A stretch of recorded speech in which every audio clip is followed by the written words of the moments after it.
हाँ जी, good evening. कल क्या पढ़ा अपन ने? आहड़। बताओ, देखिए राजस्थान में आर्कियोलॉजी का फादर किसे कहा जाता है? कार्लाइल को। सी ए हेकेट को हैंड एक्स कहाँ कहाँ से मिली थी? जयपुर। और सेटनकार को कहाँ से मिली? और बी आलसीन को? पाषाण काल का मुख्य सेंटर कौन सा था अपना? बागौर। कौन से जिले में? कौन सी नदी के किनारे? और इसे प्राचीन सभ्यताओं का इसका एक्सकेवेटर कौन था? वीरेंद्रनाथ मिश्र। कौन सी जगह का एक्सकेवेशन किया गया था? महासत्य। क्या क्या चीजें मिली हमें यहां से? Microlith, domestication of animals, agriculture, copper needle with hall, तांबे की छेद वाली सुई। एक बाड़मेर में कौन सा सेंटर था? कौन सी नदी के किनारे? किसने उत्खनन किया? वीरेंद्रनाथ मिश्र। वहां से क्या क्या चीजें मिली? माइक्रोलिथ, डोमेस्टिकेशन ऑफ एनिमल्स और फायर अल्टार, अग्नि कुंड। बाड़मेर में एक और सेंटर था, एक सेंटर अजमेर में, दो सेंटर नागौर में। चैल्कोलिथिक एरा के ज्यादातर सेंटर कौन सी नदी के पास में थे? बनास। इसलिए क्या कहते हैं? मुख्य केंद्र कौन सा था? इसलिए क्या कहते हैं? किसके द्वारा डिस्कवर किया गया? रतन चंद्र अग्रो। आहड़ कौन से जिले में? कौन सी नदी के किनारे? आइडिया बेडस। प्राचीन नाम क्या कहते हैं? अघाटपुर या आठपुर। लोकल नेम क्या था? इसका एक्सकेवेशन किस किसने किया था? अक्षय कीर्ति व्यास, आरसी अग्रवाल, हंसमुख धीरज सांकलिया। ये कैसा केंद्र था? ट्रेड सेंटर था। इसका संबंध किससे था? फॉरेन सिविलाइजेशन से। ट्रेड सेंटर था, इसकी जानकारी हमें मिलती है क्योंकि हमें यहां से क्या प्राप्त होती है? कॉपर फर्नेसेस, तांबे की भट्टियां। तांबे की भट्टियां मिलती है, इसलिए क्या कहते हैं इसको? Copper city. हमें यहां से कौन से उद्योग के साक्ष्य मिलते हैं? डाइंग और पेंटिंग। अच्छा, हमें यहां से मटके या मृद भांड मिले, किस रंग के? काले व लाल। उनको क्या कहा गया? गोरे या कोट। और सामान तोलने के लिए क्या प्राप्त हुए? अफगानिस्तान की क्या चीज मिली? Lapis lazuli. पर्सिया से क्या मिला? ईरान का बिना हत्थे का जलपात्र। यूनान या ग्रीस का? अपोलो के चित्र वाला सिक्का हमें यहां से प्राप्त होता है। हमें एक टेराकोटा मिली है, वो क्या है? बुल टेराकोटा, बैल की मण मूर्ति। बनास नदी के आसपास के पूरे इलाके में सी बैल की मण मूर्तियां मिलती है अपने को। अच्छा, इसके बाद में हमें ये लाश के साथ में क्या करते थे? आभूषण दफनाते। एक जगह से कितने चूल्हे मिले? उनको क्या कहा गया? उस जगह उस क्या बोलते हैं इसको? या तो संयुक्त परिवार है या क्या है? कलेक्टिव फिस्ट करते। एक चूल्हा है जो दो मुंह वाला चूल्हा है। मसाले कूटने के लिए क्या क्या खाते होंगे ये लोग? गेहूं, चावल और जवार। इनके जो मकान है वो कैसे? ईंटों के, लेकिन ईंटों में मजबूती देने के लिए क्वार्ट्ज मिला। और इनकी जो नींव बनाई गई थी वो कैसे?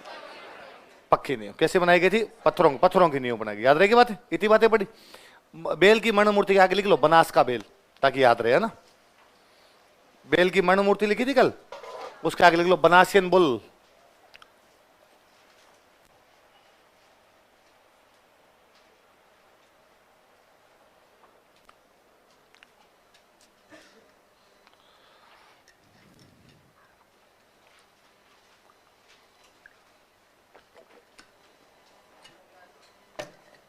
हाँ है। बनास नदी के आसपास के क्षेत्र में बेल की मण मूर्तियां, इसका मतलब बनास के क्षेत्र में से बेल होते थे, इसलिए उसका नाम क्या दे दिया? समझ गए?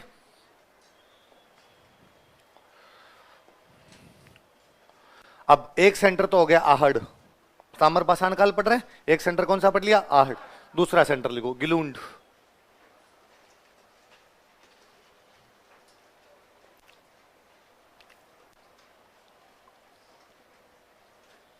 राजसमंद में एक जगह है गिलुंड।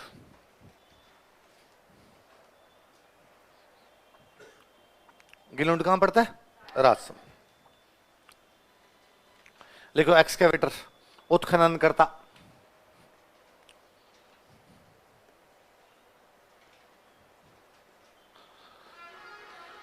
उत्खनन करता, एक्सकेवेटर।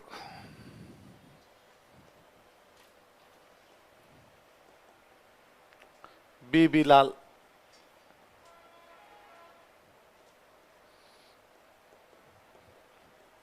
We S Shinde.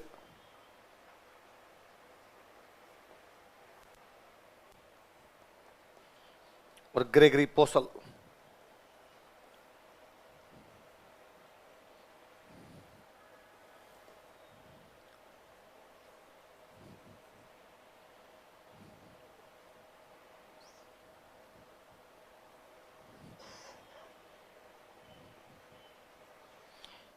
कौन कौन एक्सकेवेटर नाम बताओ देखिए मेरे को।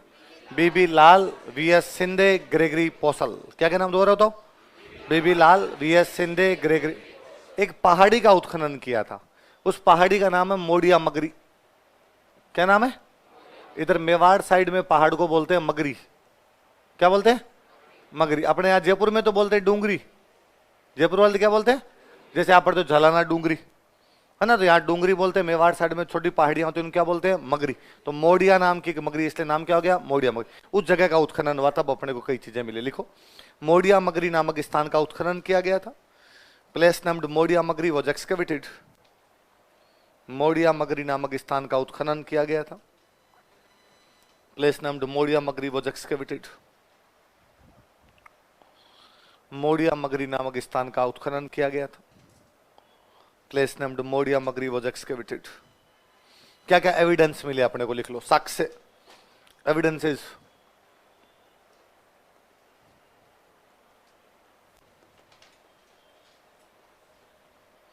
मुझे बताओ, देखिए आहड़ में हमें कैसी ईंटें मिलती है? कच्ची। यहां पे ईंटें पक्की मिली है, तब एकदम पकाई हुई ईंटें। लिख लो, पक्की ईंटें। बैक्ड ब्रिक्स,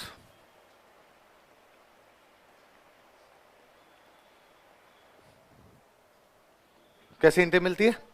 पक्की पक्की ईंटें मिलती है। बताओ आहड़ में किस प्रकार के मृद भांड या अर्धनवेर मिले अपने को? रेड एंड ब्लैक, काले और लाल, मतलब 2 प्रकार के। यहां पर मिले हैं 5 प्रकार के। कितने प्रकार के? बिना पॉलिश के भी, भूरे भी, काले भी, लाल भी, अलग अलग प्रकार के। 5 प्रकार के मृद भांड। 5 टाइप्स अर्धनवेयर्स, 5 प्रकार के मृद भांड। 5 टाइप्स अर्धनवेयर्स।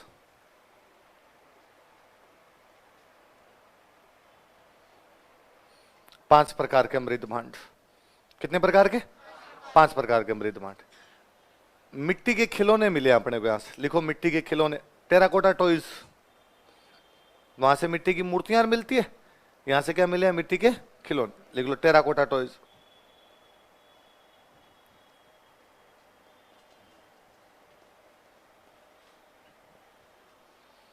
क्या मिले? कांच गोलियां होती है अपने, कांच गोलियां।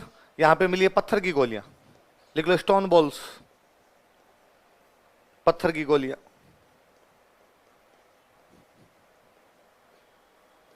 स्टोन बॉल्स, पत्थर की गोलियां। एक चूड़ियां मिली है हाथी दांत की।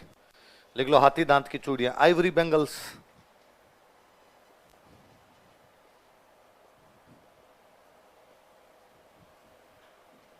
लिख लो, आइवरी बैंगल्स, हाथी दांत की चूड़ियां, आइवरी बैंगल्स। 5 चीजें बताओ, दोबारा बताओ क्या क्या है। ईंटें कैसी? वैसे याद रखना। आहड़ में कैसी है? कच्ची। यहां पे कैसी है? पक्की। आहड़ में कितने प्रकार के मृद भांड? 2। यहां पर कितने? 5।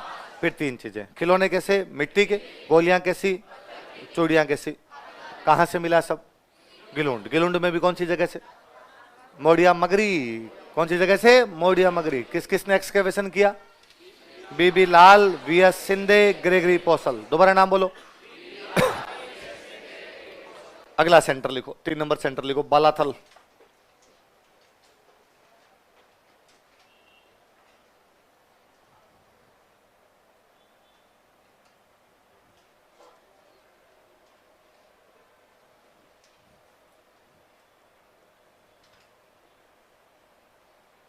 बालाथल है उदयपुर में। बालाथल कहां पर है?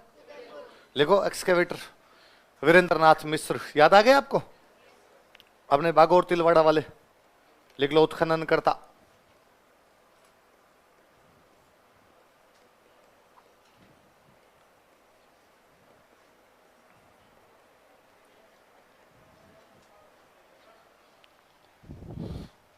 कौन है उत्खनन करता? कौन है बताओ देखे? वीरेंद्र नाथ मिश्र। लिखो, साक्ष्य, एविडेंसेस, साक्ष्य, एविडेंसेस। एक बहुत बड़ा घर मिला है जिसमें 11 कमरे हैं। कितने कमरे? लिखो, 11 कमरों का एक भवन। A house with 11 rooms. A house with 11 rooms. 11 कमरों का एक भवन। A house with 11 rooms. इसका मतलब बड़ा चौधरी टाइप का आदमी रहता है ना? कुछ जमींदार टाइप का, चौधरी टाइप का आदमी रहता होगा, इसके खूब सारे होंगे यहाँ पे। अच्छा, पानी के लिए वो लगा हुआ है ट्यूबवेल। ट्यूबवेल समझते हो? लिख लो, नलकूप। Tubewell,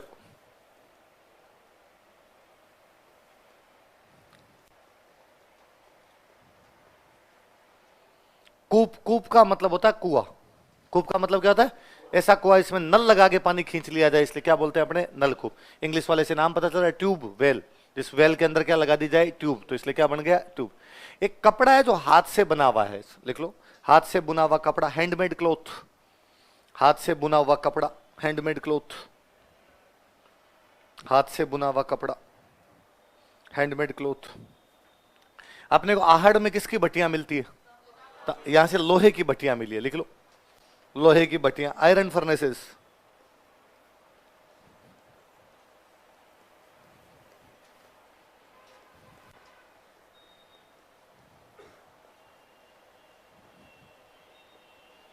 iron furnaces. तो चार चीजें हैं, दोबारा बताओ देख क्या क्या चीजें हैं। पहली चीज क्या आपके? 11 कमरों का एक भवन, पानी के लिए नलकूप, हाथ से बना हुआ और लोहे की। इसका मतलब बालाथल भी एक लंबे टाइम तक सेंटर रहा है, क्योंकि है तो तांबे के टाइम का, मिल रहा है अपने क्या? लोहा। इसका मतलब जब तक लोहा निकला था तब तक यहाँ पे लोग रह रहे थे। बीच में आप अगली सभ्यता एक पढ़ेंगे, हड़प्पा सभ्यता। कौन सी पढ़ेंगे?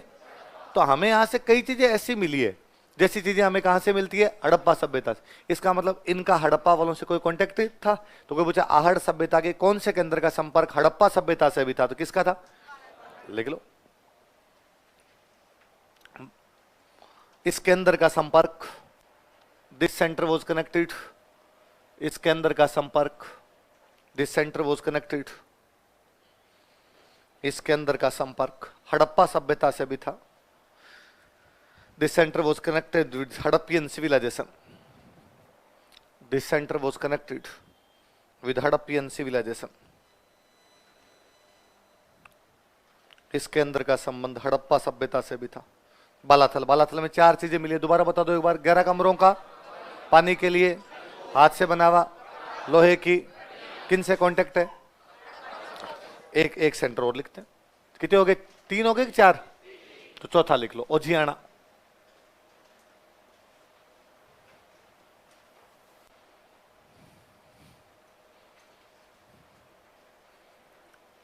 ओझियाना भीलवाड़ा में, क्वेश्चन लिख लेना, भीलवाड़ा।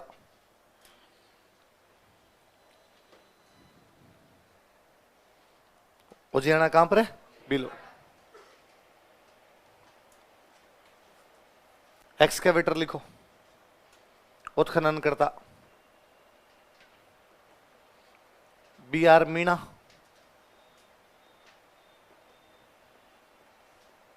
और आलोक त्रिपाठी।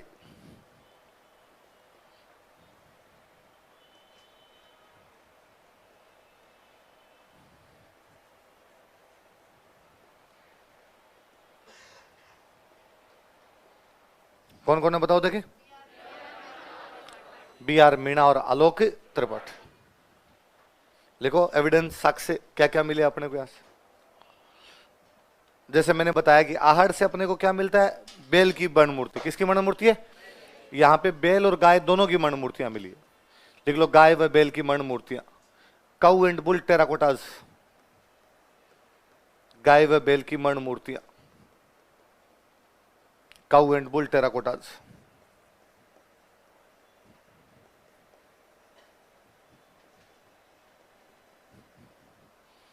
किस किसने उत्खनन किया था बताओ? BR मीणा और आलोक त्रिपाठी। क्या प्राप्त हुआ उनको यहां से? गाय व बैल की मण। ये इस बनास सभ्यता के 4 बड़े केंद्र अपने पास। कौन कौन से बड़े केंद्र बताओ? आहड़, गिलूंड, बालाथल, ओझियान। कौन कौन से? आहड़, गिलूंड, बाला। आहड़ में क्या क्या मिलता था? आहड़ में किसकी भट्टियां? तांबे। किसकी भट्टियां? तांबे। कौन सा उद्योग? कैसे? मृद भांड। वजन तोलने के लिए? अफगानिस्तान का, पर्सिया का, बिना अत्ते का जलपत्र, ग्रीस का, अपोलो के चित्र वाला सिक्का। बेल की क्या मिली है? टेराकोटा मिली है। लाश के साथ क्या होते थे? आभूषण। एक जगह से कितने चूल्हे? उनमें एक चूल्हा मसाले कूटने के लिए। क्या क्या खाते थे? गेहूं, चावल और जो ईंटें हैं वो कैसी है? मजबूती के लिए क्या मिलाते? और जो नींव है वो किसकी है? फिर एक सेंटर अभी हमने पढ़ा गिलूंड। गिलूंड के अंदर हमें ईंटें कैसे मिली है? पक्की। और मृद भांड कितने प्रकार के? 5 प्रकार के। खिलौने किसके? मिट्टी की। गोलियां किसकी? पत्थर की। चूड़ियां किसकी? बालाथल में एक घर मिला, इसमें कितने कमरे? पानी के लिए नलकूप हाथ से बुना हुआ। और बटियां किसकी? लोहे की। ओजियाना में किसकी मण मूर्तियां? गाय और बैल। किसकी है? याद रह जाएगा। ताम्र पाषाण काल के सारे सेंटर। अगला लिखो इसके बाद, लिखो कांस्य युग।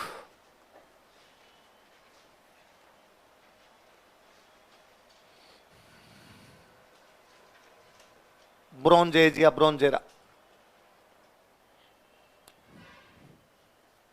पहला स्टोन एज पढ़ा, पाषाण काल। फिर दूसरा कौन सा पढ़ा हमने? ताम्र पाषाण, चैल्कोलिथिक। और तीसरा कौन सा आ गया अपना? ब्रॉन्ज। एक बार इधर ध्यान देना, एक बार कुछ ही मत लिखना आप।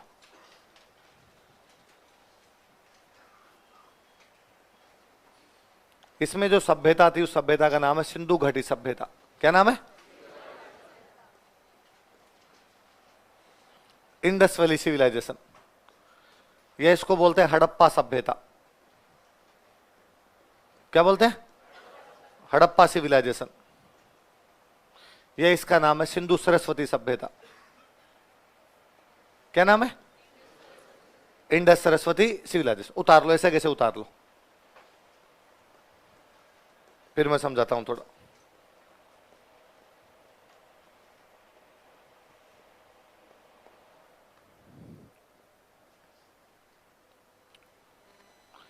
Indus valley civilization, Harappa civilization या हड़प्पियन सिविलाइजेशन और इंडस सरस्वती सिविलाइजेशन, तीनों नाम इसी के। मैं बता दूंगा तीन क्यों रखे, क्या मतलब निकले इनके।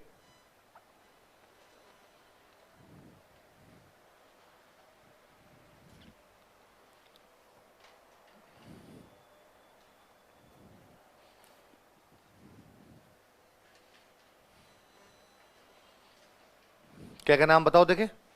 सिंधु घाटी सभ्यता, हड़प्पा सभ्यता, सिंधु सरस्वती सभ्यता। अब सुनना, देखो इधर सुनो। जब तक यूरोपियंस अपने देश में नहीं आ गए थे। कौन? यूरोपियंस। यूरोपियन अपने देश के अंदर आते हैं, सबसे पहले आते हैं पुर्तगाली। कौन आते हैं? Vasco D gamma. कौन आया था? 1498, 1498। कब आया था वो भारत में? 1498, 1498 के अंदर आया था। यूरोपियन से भारत में आए थे ना, उससे पहले यूरोपियंस को यह लगता था कि दुनिया में दो धर्म है। दुनिया में कितने धर्म है? एक ईसाई और एक इस्लाम। कौन कौन से दो धर्म है? ईसाई तो खुद थे, इस्लाम से उनकी लड़ाई चल रही थी। मुसलमानों में और ईसाइयों में यरूशलेम पर कब्जा करने के लिए लड़ाई चल रही थी। कहां पे कब्जा करने के लिए? इजराइल का एक शहर है यरूशलेम। ईसाई मानते हमारा है और मुसलमान मान रहे थे हमारे। तो क्रूसेड चला, लंबा धर्म युद्ध चला। इसलिए उनको पता था कि यार एक धर्म तो था इस्लाम, एक अपने है। वो खुद कौन से थे? ईसाई।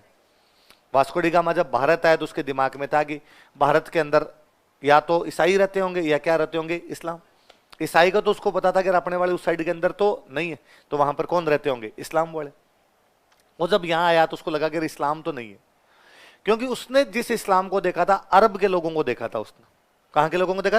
अरेबिक जो लोग होते उनको देखा। अरेबिक टोपियां लगाते, अपने यहाँ पे टोपियों वाले मुसलमान नहीं मिले उसको। केरला आया था, केरला में टोपियों वाले मुसलमान उसको कोई मिले नहीं, तो उसको लगा कि इस्लाम तो यहाँ पे नहीं है।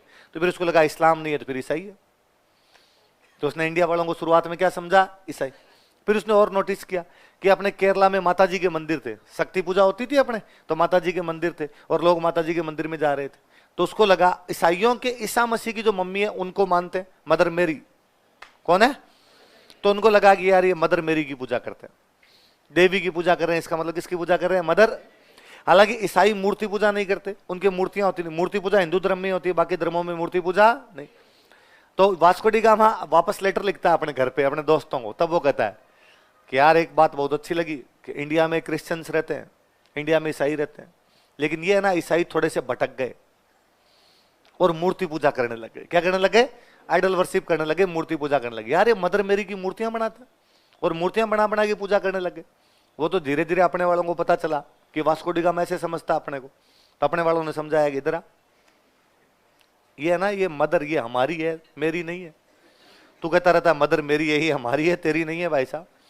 और तुम्हारे वाली जो मदर मेरी है ना, वो दया, करुणा, सहानुभूति इसका प्रतीक। हमारे वाली जो ये मदर है ना, झटके करती है, झटके बकरा खाती है भाई साहब, बकरा। चंडी है चंडी, खप्पर भर भर के खून पीती है। इसलिए तुम्हारी वाली हमारी वाली मदर का आपस में कोई लेना देना। तो अंग्रेजों के समझ में यार यहाँ पर एक धर्म और है हिंदू। कौन सा धर्म है? तो उनका वो पूरी थ्योरी गड़बड़ा गई, उनको लगा यार ये अलग ही प्रकार के लोग हैं।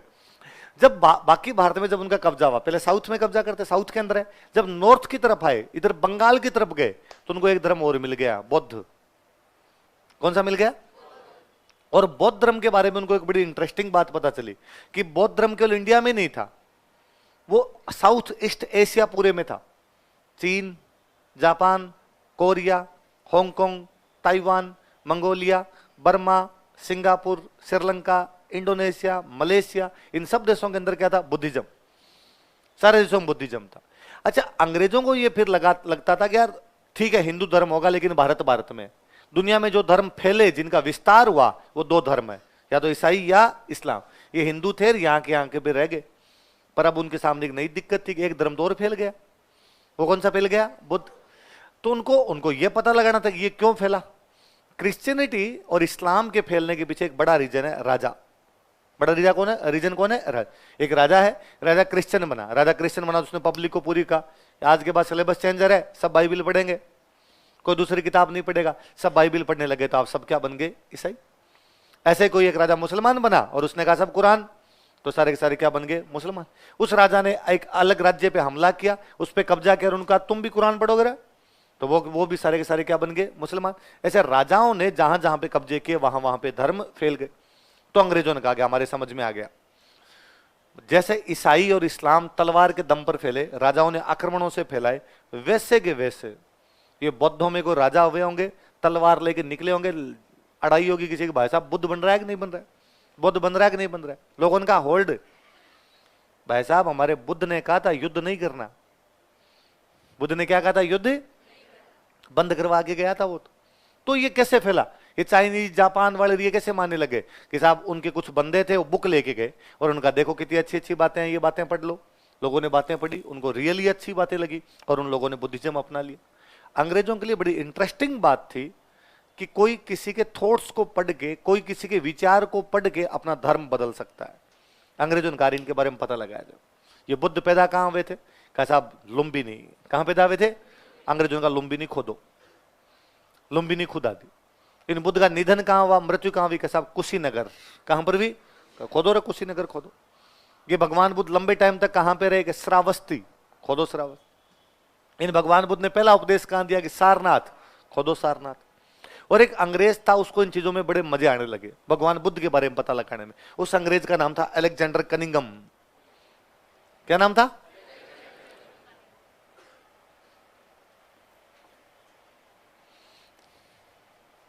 क्या नाम बंदे का? अलेक्जेंडर कनिंगम नाम करके एक बंदा। ये बंदा भगवान बुद्ध के बारे में पता लगा रहा है, जगह जगह खुदाइयां करवा रहा है। मतलब कितना डेडिकेट बंदा होगा कि अपने भोपाल की एक रानी के पास पहुंचा। भोपाल की रानी का नाम था शाहजहां बेगम। क्या नाम था? और शाहजहां बेगम के पास एक दिन कौन जाता? कहां की रानी है शाहजहां बेगम? और उसने कहा बेगम शाहजहां, तुम्हारी राजधानी से थोड़ा जब चलते हैं तो एक ऊंचे से टीले के ऊपर 3 मंदिर है। कितने मंदिर है? और मुझे वो मंदिर बहुत अच्छे लगते हैं। यदि तुम मुझे परमिशन दो, तुम यदि मुझे परमिट करो, तो मैं वो पूरा पहाड़ उठा के लंदन ले जाना चाहता हूं। पहाड़ को काट लेंगे हम नीचे से, जहाज पे डाल के कहां ले जाएंगे उनको? लंदन। 3 मंदिर ऐसे कैसे कहां ले जाना चाहते हैं? लंदन। शाहजहां बेगम ने कहा कहां है? मैंने तो देखे नहीं। चलो मेरे साथ। वो शाहजहां बेगम को लेके जाता है, उनसे टीले के ऊपर चढ़ते हैं। 3 मंदिर है वहां पर। एक मंदिर सही अवस्था में खड़ा है, 2 मंदिर थोड़े टूट गए। वो कहता है कि बेगम मैं इनको ले जाना चाहता हूं। बेगम ने कहा कि नहीं, तोड़ फोड़ नहीं, तुझे कोई काम करना है यहाँ कर ले, देखने देख ले, पेंटिंग बनानी है पेंटिंग बना ले, कोई मूर्ति बनानी है मूर्ति बना ले, यहाँ से काटने मैं नहीं दूंगी। वो जिन 3 मंदिरों की बात कर रहा था वो सांची का महान स्तूप है, ग्रेट स्तूप ऑफ सांची। वो सांची के स्तूप को काट के ले जाना चाहता था। कौन बंदा था? भलाओ बेचारी शाहजहां बेगम का कि सांची का स्तूप अपने पास। उस दिन यदि शाहजहां बेगम कहते यस ब्रो ले जा, तो अपने पास सांची का स्तूप ही। अलेक्जेंडर कनिंगम को इतने मजे आए कि इसने गवर्नमेंट को कहा कि मुझे पैसे दो, मैं भारत में खुदाई करवा करवा के देखूंगा ये भगवान बुद्ध कहां कहां रहे थे। गवर्नमेंट ने कहा खुदाई में कुछ मिलेगा, धन मिलेगा? कि नहीं, धन तो नहीं मिलेगा, लगेगा। गवर्नमेंट ने कहा रहने दे। अंग्रेजों का एक ही सपना था, अपना सपना पैसे कमाने यार, लगाने थोड़ी। इसलिए अलेक्जेंडर कनिंगम खुद के पैसे लगा लगा के खुदाई कर गया। दोस्तों से मंगा लेता कि थोड़े पैसे भेजो, तो जैसी भी लगा रखी है हमने थोड़ी। इधर हमारे पैसे चाहिए। इसलिए अलेक्जेंडर कनिंघम को father of archaeology in India कहते हैं। भारत में पुरातत्व का कोई जनक था तो वो कौन था? इसी का चला है कार्लाइल, जो राजस्थान आया था। कार्लाइल को कोई राजस्थान में भेजता, वो बंदा भी कौन था? Alexander Cunningham. ये पर इस अलेक्जेंडर कनिंघम के साथ एक दिक्कत थी, ये बौद्ध धर्म में इतना बावड़ा हो गया था कि जमीन खोदी, जमीन में कुछ ना कुछ तो मिलेगा। मान लो ऐसा धागा मिल गया लाल, तो अपनी डायरी में लिखता। बौद्ध धर्म के लोग लाल रंग का धागा बांधते थे। अब वो बांधते थे कि नहीं बांधते थे, इसने कोई क्रॉस चेक नहीं। कोई पेन मिल गया, इसने कहा बौद्ध धर्म के लोग पेन का प्रयोग करते। बौद्ध धर्म के अलावा और कुछ भी लिख के नहीं गया। पर कुछ नहीं से कुछ होना ठीक रहता है। पहले कुछ भी नहीं हो रहा था, शुरुआत किसी आदमी ने की, तो वो आदमी कौन था? Alexander Cunningham. पर ये बौद्ध धर्म के अलावा और किसी बात पे कोई भी ध्यान देता नहीं था। जिन दिनों में कनिंघम अपने ये काम कर रहा था, तब पैसे की बहुत किल्लत थी। धीरे धीरे थोड़ी हालत सुधरी। 1904 के आसपास में भारत में एक बेहतरीन गवर्नर जनरल राज कर रहा था, लॉर्ड कर्जन। क्या नाम था? नाम सुना होगा लॉर्ड कर्जन का। और लॉर्ड कर्जन ने एक डिपार्टमेंट बना दिया। इस डिपार्टमेंट का नाम था आर्कियोलॉजी डिपार्टमेंट। क्या नाम था? डिपार्टमेंट। डिपार्टमेंट का मतलब है हर साल रुपए दूंगा। उसने कहा पकड़ो, इस साल के रुपए पकड़ो, खुदाई करो, पता लगाओ भारत के अंदर क्या क्या क्या क्या नहीं है। कब बना देता है लॉर्ड कर्जन? 1904 के अंदर आर्कियोलॉजी डिपार्टमेंट बना देता है। डिपार्टमेंट बन गया तो रेगुलर क्या मिलने लगे? पैसे। पैसे मिलने लगे। पर डिपार्टमेंट को पैसे मिलने से क्या होगा? डिपार्टमेंट खुद भी तो इंटरेस्ट लेना चाहिए। डिपार्टमेंट के दिन थोड़े और फिरे, जब डिपार्टमेंट में एक बहुत अच्छा बंदा काम करने के लिए आया। इस बंदे का नाम था जॉन मार्शल। क्या नाम था? जॉन मार्शल डीजी बन के आए डिपार्टमेंट के, डायरेक्टर जनरल। क्या बन के आए? डायरेक्टर जनरल बन के आए, डीजी बन के आए उसके। जॉन मार्शल एक दिन अपने ऑफिस में बैठे बैठे एक पुरानी फाइल पलट रहे थे, और पुरानी फाइल पर डेट लिखी हुई 1856। क्या डेट लिखी हुई है? 1856। दो इंजीनियर बंधुओं की भेजी हुई एक बुक, एक रिपोर्ट, दो इंजीनियर बंधुओं के साइन। एक भाई का नाम जॉन ब्रेंटन, एक भाई का नाम विलियम ब्रेंटन।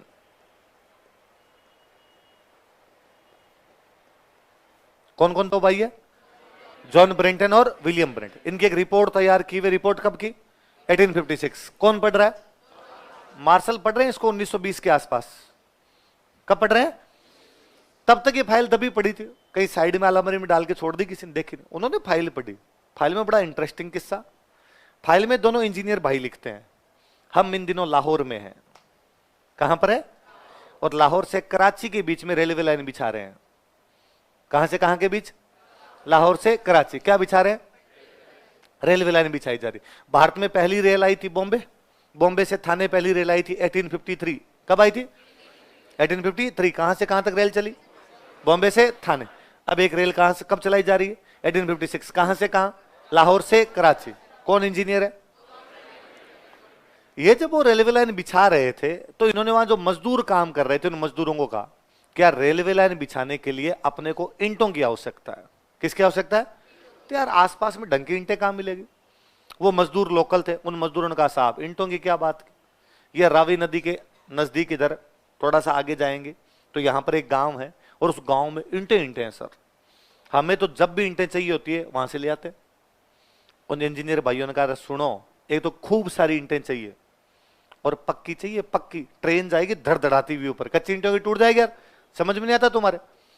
उन मजदूरों ने कहा कि सर सुनो, जहां तक बात है कि खूब सारी चाहिए तो हम 3 पीढ़ी से मकान बना रहे हैं, खत्म हुई नहीं, हम वहीं से लेके आते हैं। जहां तक बात अब पक्की की तो सर एक बार सिर बढ़ा के देख लो आप, यदि सिर बच जाए तो कच्ची, और सिर फूट जाए तो पक्की। और इंजीनियर बंधुओं ने जाके देखा वाकई बेहतरीन पक्की ईंटें, वो निकाल लाए। निकाल के लाहौर से कराची के बीच में क्या बिछा ली? Railway line. पर बेचारे भले आदमी थे, दोनों रिपोर्ट तैयार करके ऊपर भेजी कि हमें ईंटें मिली है, लेकिन डिपार्टमेंट ने उन पर कोई भी ध्यान है। जॉन मार्शल को बड़ा इंटरेस्टिंग लगा, ईंटें इतनी सारी कैसे हो सकती है। और जॉन मार्शल ने एक बंदे को आगे जा उस गांव, और गांव में जाके ढंग से पूरी मिट्टी हटा, देख क्या आता है। जिस बंदे को भेजा गया उस बंदे का नाम था दयाराम साहनी। क्या नाम था? दयाराम साहनी गए, उन्होंने जाके मिट्टी हटाई, मिट्टी हटाई, मिट्टी हटाई, और जब पूरी मिट्टी ढंग से हटा दी तो दयाराम साहनी की आंखें फट के बाहर आ गई। 5 किलोमीटर के अंदर एक नगर, पूरा एक टाउन, पूरी एक सिटी, जिसके सारे मकान पक्के ईंटों के बने हुए, सारे मकान एक सीध के अंदर बने हुए, सब मकानों के अंदर एक रसोई बनी हुई, एक बाथरूम बना हुआ, एक कुआं बना हुआ, मकान 2 मंजिल के और 3 मंजिल के, ऊपर जाने के लिए सीढ़ियां बनी हुई, सारे मकान पक्के ईंटों के, पक्के ईंटों की नालियां बनी हुई, नालियां ऊपर से बंद मिली हुई, नाली एक बाहर बड़े नाले में जा रही है, बड़ा नाला गांव के बाहर जा रहा है, नालियों के बीच बीच में सुराख किए हुए ताकि यदि कचरा फंस जाए तो निकाला जा सके। सारे के सारे जो मकान थे उनके आगे सड़कें बनी हुई, सड़कें पूरी की पूरी 90 डिग्री के एंगल पर काट रही है, एक भी मकान का दरवाजा सड़क की तरफ नहीं आ रहा है, मकान के दरवाजे ऑफ साइड खुल रहे हैं, एक भी मकान के ग्राउंड फ्लोर के ऊपर खिड़की नहीं है, सब मकानों के फर्स्ट फ्लोर के ऊपर खिड़की दी हुई है, जो सड़कें हैं वो पक्की ईंटों की बनी हुई है, सड़कें 90 डिग्री पे काटते हुए बड़ी सड़कों से जाके मिल रही है। ये क्या है? तो भयंकर टाउन है यार, इतना बड़ा टाउन, इतना पुराना। उसने जॉन मार्शल कहा भाई साहब कोत्तक है, कोत्तक है, इतना बड़ा शहर मिला है मेरे को। और जॉन मार्शल ने कहा होल्ड, किसी को बताना मत, ये बात रिवील नहीं कर सकते हम, एक बार होल्ड कर इस बात को। जॉन मार्शल इनको डिसीजन लेते कि क्या करें क्या नहीं करें, अगले साल एक बड़ी गजब की जानकारी और मिली। उस पहले वाली जगह से 450 किलोमीटर दूर, कितने किलोमीटर दूर? 375, 375 किलोमीटर दूर एक और बंदे रखालदास बनर्जी, क्या नाम है, एक बौद्ध स्तूप की खुदाई कर रहे हैं, बौद्धों का एक मंदिर है उसकी खुदाई कर रहे हैं। खुदाई करते करते करते करते नीचे गए, और नीचे गए तो देखा कि जो पिछले साल गांव मिला था, पिछले साल शहर मिला था, उससे भी बड़ा 125 हेक्टर में फैला हुआ एक शहर, वैसा वैसा डिट्टू से। अचंभा इस बात का था कि 400 किलोमीटर की डिस्टेंस के 2 शहर एक जैसे कैसे हो सकते हैं? क्या जयपुर जोधपुर एक जैसे हैं? क्या जोधपुर उदयपुर एक जैसे हैं? क्या उदयपुर अजमेर एक जैसे हैं? यदि 400 किलोमीटर की डिस्टेंस पे बसे हुए 2 शहर एक जैसे हैं, इसका मतलब कोई ना कोई एक रूल है, कोई ना कोई एक राजा है जिसने ऑर्डर जारी किया कि शहर एक जैसे होंगे। उस राजा ने ऑर्डर जारी किया कि मकान एक सीध में बनेंगे। उस राजा ने ऑर्डर जारी किया कि एक भी मकान का दरवाजा रोड की तरफ नहीं होना चाहिए, ऑफ साइड होना चाहिए, एक भी खिड़की नहीं होनी चाहिए, प्राइवेसी मैटर्स, वरना आता जाता आदमी झांक के जाएगा आपके घर के अंदर। नहीं भाई साहब, ऊपर वाली खिड़की के ऊपर वाले मंजिल में खिड़की बना लेंगे, नीचे वाले मंजिल पे कोई भी खिड़की और दरवाजा सड़क की तरफ नहीं खुलना चाहिए। तो लगा यार ये तो भयंकर चीज है। वो पहला गांव जो खोजा गया था उस गांव का नाम था हड़प्पा। क्या नाम था? वो जो दूसरा गांव खोजा जा रहा था उसका नाम था मोहनजोदड़ो। क्या नाम था? और जब हड़प्पा और मोहनजोदड़ो मिले, जॉन मार्शल बड़े राजी हुए और जॉन मार्शल ने डिक्लेयर किया कि दुनिया में पहली बार कहीं पे टाउन बने थे, वो देश है इंडिया। दुनिया में पहली बार कहीं पर पक्के ईंटों के मकान बने थे, वो देश है इंडिया। दुनिया में पहली बार कहीं पर सड़कें बनी थी, वो देश है इंडिया। दुनिया में पहली बार कहीं पर ड्रेनेज सिस्टम, नालियां बनी थी, वो देश है इंडिया। दुनिया में इंडिया पहली अर्बन सिविलाइजेशन है, नगरीय सभ्यता। कैसी सभ्यता है? हम लाख लाख थैंक यू बोलते हैं जॉन मार्शल को। हम कहते हैं कि जॉन मार्शल जब भारत आए थे और जब भारत गए थे, तब तक भारत का इतिहास 3000 साल पीछे चला गया था। कितने हजार साल पीछे चला गया था? कि जॉन मार्शल जब भारत आए थे तब भारत की हिस्ट्री शुरू हो रही थी 1500 बीसी। कहां से शुरू हो रही थी? 1500 बीसी। लेकिन जॉन मार्शल जब गए तब भारत की हिस्ट्री शुरू हो रही थी 4500 बीसी। कहां से हो रही थी?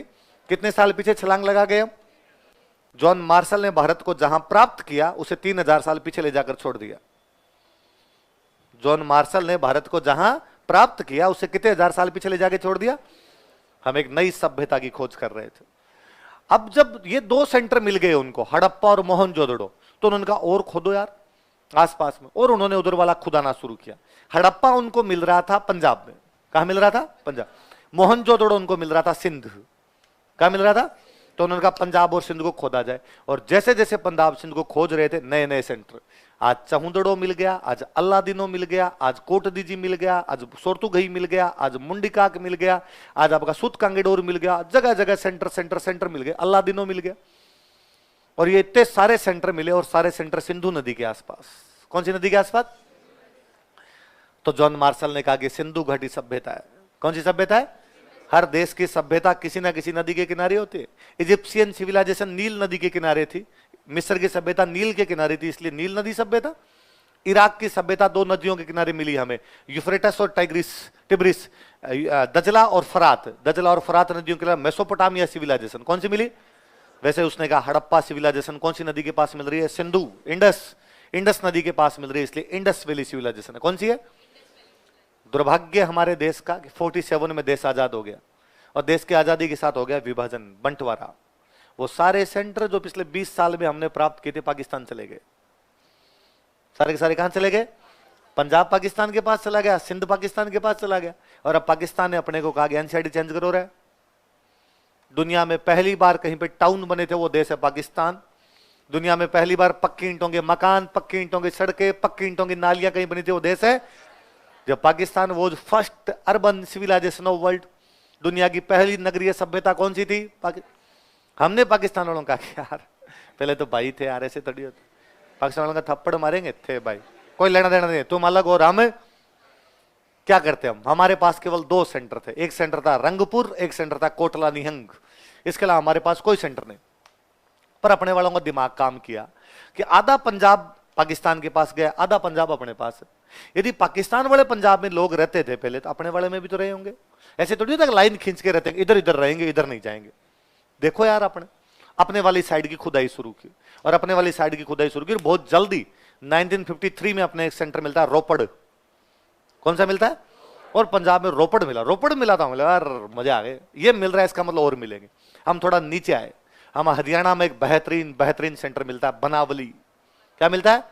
और बनावली मिला तो मजा आ गया। बनावली में हमें मिलता है वॉश बेसिन। क्या मिलता है? और हमने पाकिस्तान वालों का कि भूखड़ों, मंगतों, नालियों में हाथ धोते हो अपने, गरीबों, अमीर लोग इधर थे भाई साहब, वॉश बेसिन था। तुम्हारे छिंटे पड़ते होंगे इधर उधर, यार ढंग से वॉश बेसिन में कर। हमें बनावली मिला। हम बनावली से थोड़े और नीचे आए, हमें राजस्थान में एक और बेहतरीन सेंटर मिला, कालीबंगा। क्या मिला? और कालीबंगा मिला तो एक बात में और मजा आया, जैसा हड़प्पा था, जैसा मोहनजोदड़ो था, डिट्टू वैसा वैसा क्या था? कालीबंगा। हमने कहा ये कोई राज्य रहा होगा, ये कोई सभ्यता रही होगी जिसकी 2 राजधानियां थी, एक हड़प्पा और एक मोहनजोदड़ो। तीसरी राजधानी हमारी क्या है? कालीबंगा। हम थोड़ा और नीचे उतरे तो हमें गुजरात में और एक जोरदार सेंटर मिलता, लोथल। क्या मिलता है? और लोथल जब मिला तो लोथल के अंदर हमें मिलता है डॉकयार्ड, बंदरगाह। क्या मिला? बंदरगाह मिला। बंदरगाह मिला तो हमने कहा साहब foreign trade, import export. Port से किया जाता है, पोर्ट तो यहां पे। हमने वापस पाकिस्तान वालों का कि गरीबों, खेती कर करके मर गए तुम। खेती में रुपए नहीं होते भाई साहब, रुपए किसके पास होते हैं? व्यापार। इसलिए हमारे लोथल से व्यापार हो रहा था, डॉकयार्ड। हम जब ये सेंटर खोद रहे थे इतने में हमें गुजरात में एक और जोरदार सेंटर मिलता है, धोलावीरा। क्या मिलता है?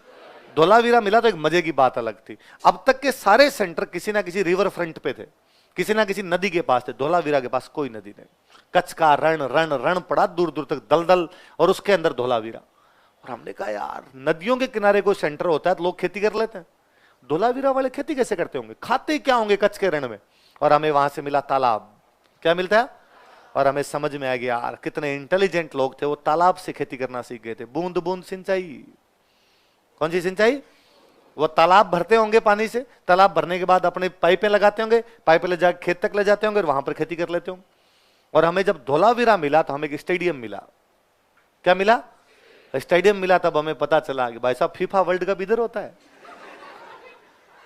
और हमें केवल स्टेडियम नहीं मिला, स्टेडियम के बाहर एक नोटिस बोर्ड था, और नोटिस बोर्ड पे लिखा हुआ और है कुछ। तो हमें पता चला कि यार स्कोर कार्ड, अंदर जो कुछ भी होता होगा उसका स्कोर कार्ड बाहर है। 2 चीजें हैं, या तो खेल का मैदान है, स्कोर कार्ड लिखते होंगे, आज इतने रन पे पारी घोषित कर दी गई, कल यहां से खेलेंगे। ये हो सकता है। ये भी हो सकता है कि अंदर थिएटर करते हो, अंदर मूवी दिखाते हो कि कल शाहरुख खान की दिखाई जाएगी फलानी फिल्म, आपको बाहर मूवी का नाम लिखते हो कि साहब ये मूवी कल आपको दिखाई जाएगी। तो धोलावीरा ने हमें कई चीजें और दी। हम ये खोद रहे थे, इतने में एक और जोरदार सेंटर हमें हरियाणा में मिलता है, राखी गढ़ी। क्या मिलता है? अब तक ये मान रहे थे मोहनजोदड़ो बहुत बड़ा है, राखी गढ़ी मिला तब पता चला कि मोहनजोदड़ो से ट्रिपल है, 3 गुना है। कितना बड़ा है? अब हमने कहा वैसे पाकिस्तान कर, तू मजे कर उधर, अब जो कुछ है वो हमारे पास है। क्योंकि हड़प्पा, इस सिंधु घाटी सभ्यता के 300 350 सेंटर मिले। कितने सेंटर मिले? 200 गुजरात में। इसका मतलब ये सभ्यता सिंधु के आसपास तो नहीं है। पहले जितने सेंटर मिले थे कौन सी नदी के पास में थे? सिंधु। इसलिए क्या नाम दिया इसका? सिंधु घाटी सभ्यता। अब गुजरात में तो सिंधु है ही नहीं, सिंधु तो ऊपर ऊपर है। अब इस सभ्यता का नाम क्या दो? तो क्या इसका पहला सेंटर कौन सा मिला था? कि पहला सेंटर मिला था हड़प्पा। कौन सा था? इसलिए सभ्यता का नाम दे दो हड़प्पा सभ्यता। शुरुआत के सेंटर सिंधु के पास में मिले, इसलिए नाम क्या दिया गया? सिंधु। पहला सेंटर हड़प्पा था, इसलिए नाम क्या दिया गया? पर लोगों ने कहा कि कोई तो नदी इधर भी आती होगी, राजस्थान गुजरात, तरफ जिसके सेंटर है। और हमने फिर कहा, पिछले कुछ सालों में हमने कहा कि ये वो नदी है जो धरातल पर दिखाई देनी बंद हो गई। ये वो नदी है जो विलुप्त हो चुकी है लेकिन हमारे दिलों में अभी तक जिंदा है। आज भी हम खाली गंगा जमुना नहीं बोलते हैं, हम कहते हैं गंगा जमुना सरस्वती। वो जो सरस्वती नदी जिसे हम ऋग्वेद में नदी तमा कहते हैं, वो जो सरस्वती नदी जो मंत्रों में बोली जाती है, वो जो सरस्वती नदी जो कभी पवित्र रूप में यहां पर बहती होगी, ये सेंटर उसके पास में है। तो कहा गया ऊपर वाले सेंटर पंजाब सिंध वाले सेंटर कौन सी नदी के पास? सिंधु। नीचे वाले गुजरात राजस्थान वाले सेंटर कौन से? सरस्वती। इसलिए नाम सभ्यता का नाम क्या पड़ा? सिंधु सरस्वती सभ्यता। क्या नाम पड़ा? पल्ले बड़ी बात। इसे सिंधु घड़ी सभ्यता क्यों कहते हैं? क्योंकि शुरुआत के सारे सेंटर किसके पास मिले? इसे हड़प्पा सभ्यता क्यों कहते हैं? पहला सेंटर कौन सा था? हड़प्पा। इसे सिंधु सरस्वती क्यों कहते हैं? क्योंकि बाद वाले सेंटर किसके पास मिले? सरस्वती। पहले वाले सेंटर किसके पास मिले? सिंधु। इसलिए नाम क्या पड़ा? समझ में आई? लिखवा दूं बातें? लिखो। BC before Christ, Isa Masih से पहले। मैं बताता हूं, देख इधर सुनो। ईसाई ऐसा मानते हैं कि ईसा मसीह पैदा हुए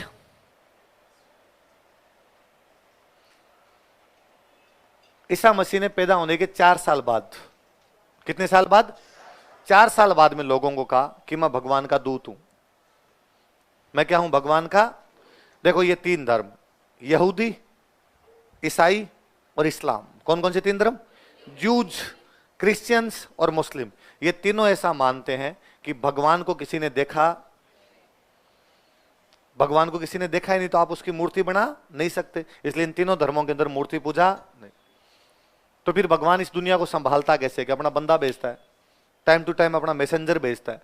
ईसाई कहते हैं वो जो मैसेंजर आए थे वो थे जीसस, या हम उनको कहते हैं ईसा मसीह। क्या कहते हैं? तो कहते हैं ईसा मसीह पैदा हुए, पैदा होने के 4 साल बाद उन्होंने पहली बार कहा कि मैं भगवान का दूत हूं।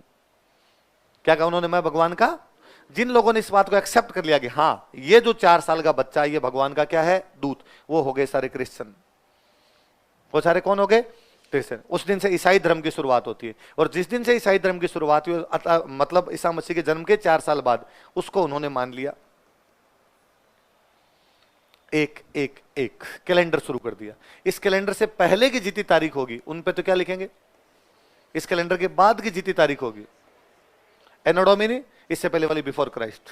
अब जैसे ईसा मसीह का जन्म 4 साल पहले हुआ था कैलेंडर के, इसलिए कहा जन्म कब हुआ? कि 4 BC। कब हुआ? अब इससे पहले जितनी भी तारीखें होगी, कि ऋग्वेद कब लिखा गया? कि 1500 BC। हमारा ऋग्वेद कब लिखा गया? इसका मतलब ईसा मसीह के जन्म से 1496 साल पहले। भाई 4 साल का तो वो हो गया और 1496 और हो गया, तो क्या हो गया आपका? 1520। पहले बड़ी बात समझ में आ गई? तो BC का मतलब बिफोर क्राइस्ट। ईसा मसीह से पहले वाला तो बोलते हैं BC, और ईसा मसीह के बाद वाला क्या बोलते हैं अपने?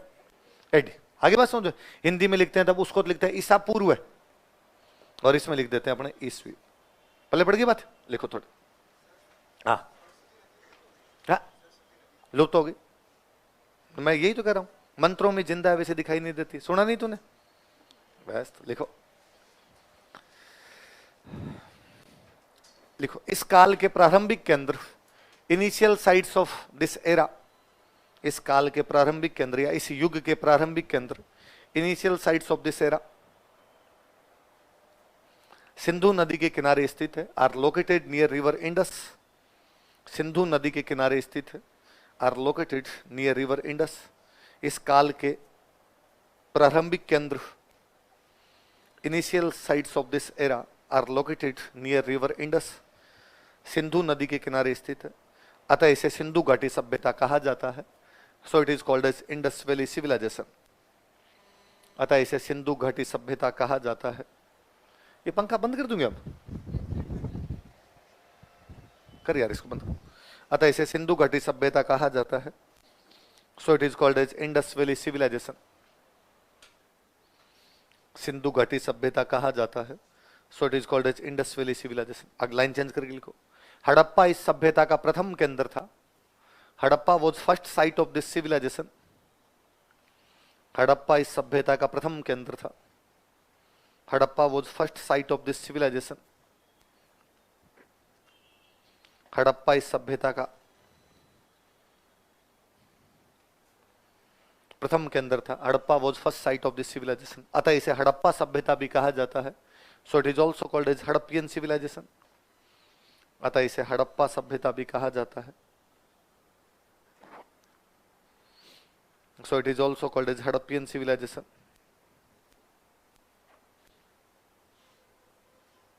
लाइन चेंज करके लिखो। कालांतर में लेटर ऑन, कालांतर में लेटर ऑन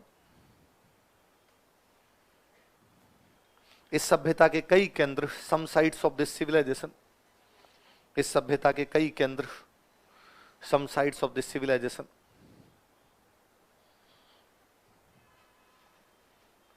सरस्वती नदी के किनारे प्राप्त या विलुप्त सरस्वती नदी के किनारे प्राप्त हुए, ये लिखो, विलुप्त सरस्वती नदी के किनारे प्राप्त हुए, are found near hidden Saraswati river, are found near hidden Saraswati river, विलुप्त सरस्वती नदी के किनारे प्राप्त हुए, are found near hidden Saraswati river, अतः इसे सिंधु सरस्वती सभ्यता कहा जाता है। So it is called as Indus Saraswati civilization, अतः इसे सिंधु सरस्वती सभ्यता कहा जाता है। So it is called as Indus Saraswati civilization, सिंधु सरस्वती सभ्यता कहा जाता है। So it is called as Indus Saraswati civilization. अब अपने सेंटर है कौन कौन से, अपने तो राजस्थान जी के पढ़ रहे हैं, अपने काम का जो सेंटर है वो है अपना कालीबंगा। कौन सा सेंटर है, लिख लो, केंद्र लिखे, केंद्र लिखे, एक नंबर लगा के लिख लो कालीबंगा।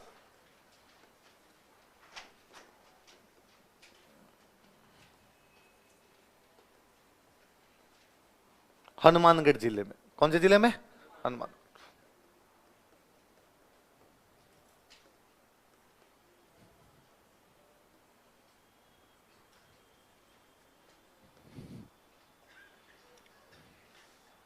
कौन से जिले में, कालीबंगा। नॉर्मल जो शब्द है इसका मीनिंग होता है काली चूड़ियां। क्या मतलब होता है, लिखो, कालीबंगा का शाब्दिक अर्थ काली चूड़ियां होता है। Literal meaning of Kalibangan is black bangles. Kalibangan का शाब्दिक अर्थ काली चूड़ियां होता है। Literal meaning of Kalibangan is black bangles. Kalibangan का शाब्दिक अर्थ काली चूड़ियां होता है। Literal meaning of Kalibangan is black bangles. शाब्दिक अर्थ क्या होता है, काली चूड़ियां होता है। बंगा, बंगा का मतलब होता है चूड़ियां। बंगा का मतलब क्या होता है, ये पंजाबी भाषा का असर है। पंजाबी में चूड़ियों को बंगा ही कहते हैं, इसलिए आप पंजाबी गाने सुनेंगे तो उनमें सुनेंगे जिथों मर्जी बंगा चढ़वाली मित्रां दा ना चलदा।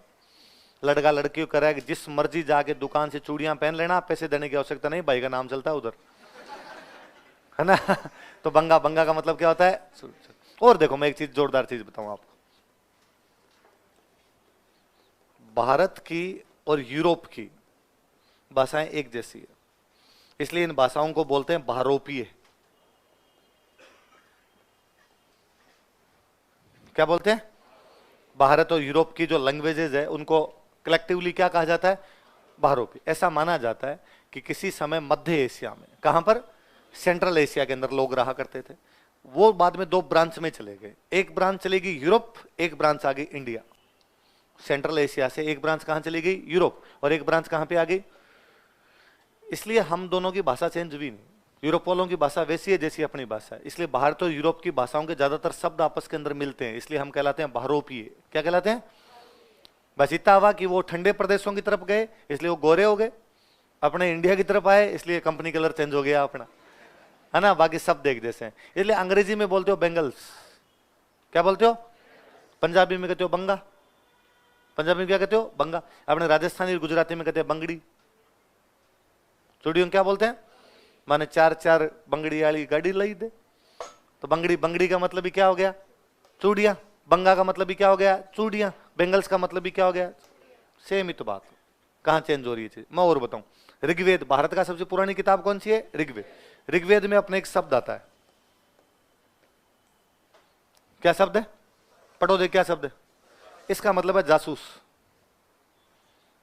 क्या मतलब है, संस्कृत में लिखा हुआ ऋग्वेद, संस्कृत में ऋग्वेद में जासूस को क्या कहा गया, इंग्लिश में क्या कहते हो,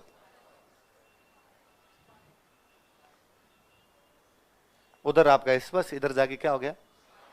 मैं और बताऊं, मैं मेरी है ना एजुकेशन, बचपन वाली एजुकेशन, प्राइमरी एजुकेशन पूरी 10th तक की मान लो गंगानगर वाले बेल्ट में हो रखी। गंगानगर का जो बीकानेर का टच करता हुआ इलाका उसके अंदर हो रखी है। तो उधर पंजाबी लोग खूब सारे रहते हैं, इसलिए मुझे पंजाबी लिखनी बोलनी समझनी बहुत अच्छी आती है। हम जब छोटे थे क्लास में कभी मास्टर जी डंडे मार देते तो हम बाकी लोग तो बाकी बच्चे तो कहते अरे डंडे पड़ गए, हाँ तो डंडे पड़ गए। हमारे साथ जो सिखों के बच्चे पढ़ते जो पंजाबी, जिनके घरों में पूरी पंजाबी बोली जाती, वो हमेशा कहते सटियां पई,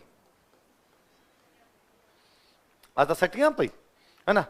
लकड़ी को बोलते थे वो सटी, क्या बोलते थे?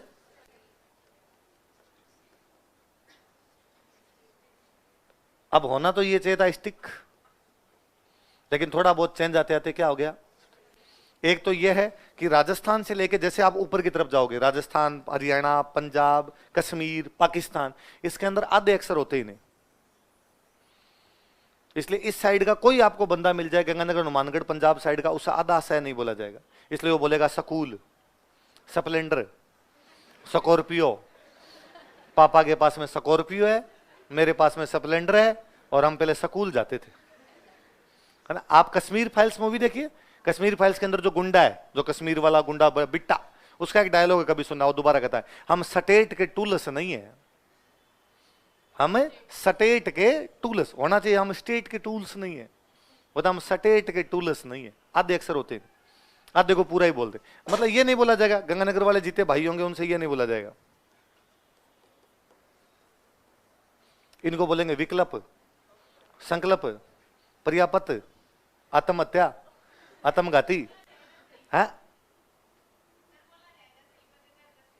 अच्छा, तो आपने कोई घर में कोई ट्राई कर ली होगी मैम, है ना, तो थोड़े बहुत हो गए होंगे। बाकी स्प्लेंडर नहीं कहते हैं, कहते हैं ज्यादातर 99%। भाई वो आपके घर में थोड़ा माहौल हिंदी जैसा रहा होगा, बाकी लोकल भाषा में जो आप कपिल शर्मा उसको आप सुन लीजिए, एक बार आधे से को पूरा सह बोल जाए, आप कहोगे वैसे। आप सारे पंजाबी गाने सुन लो, सब में मैं इंस्टा वाली डीपी दा स्क्रीन शॉट रखी आसी,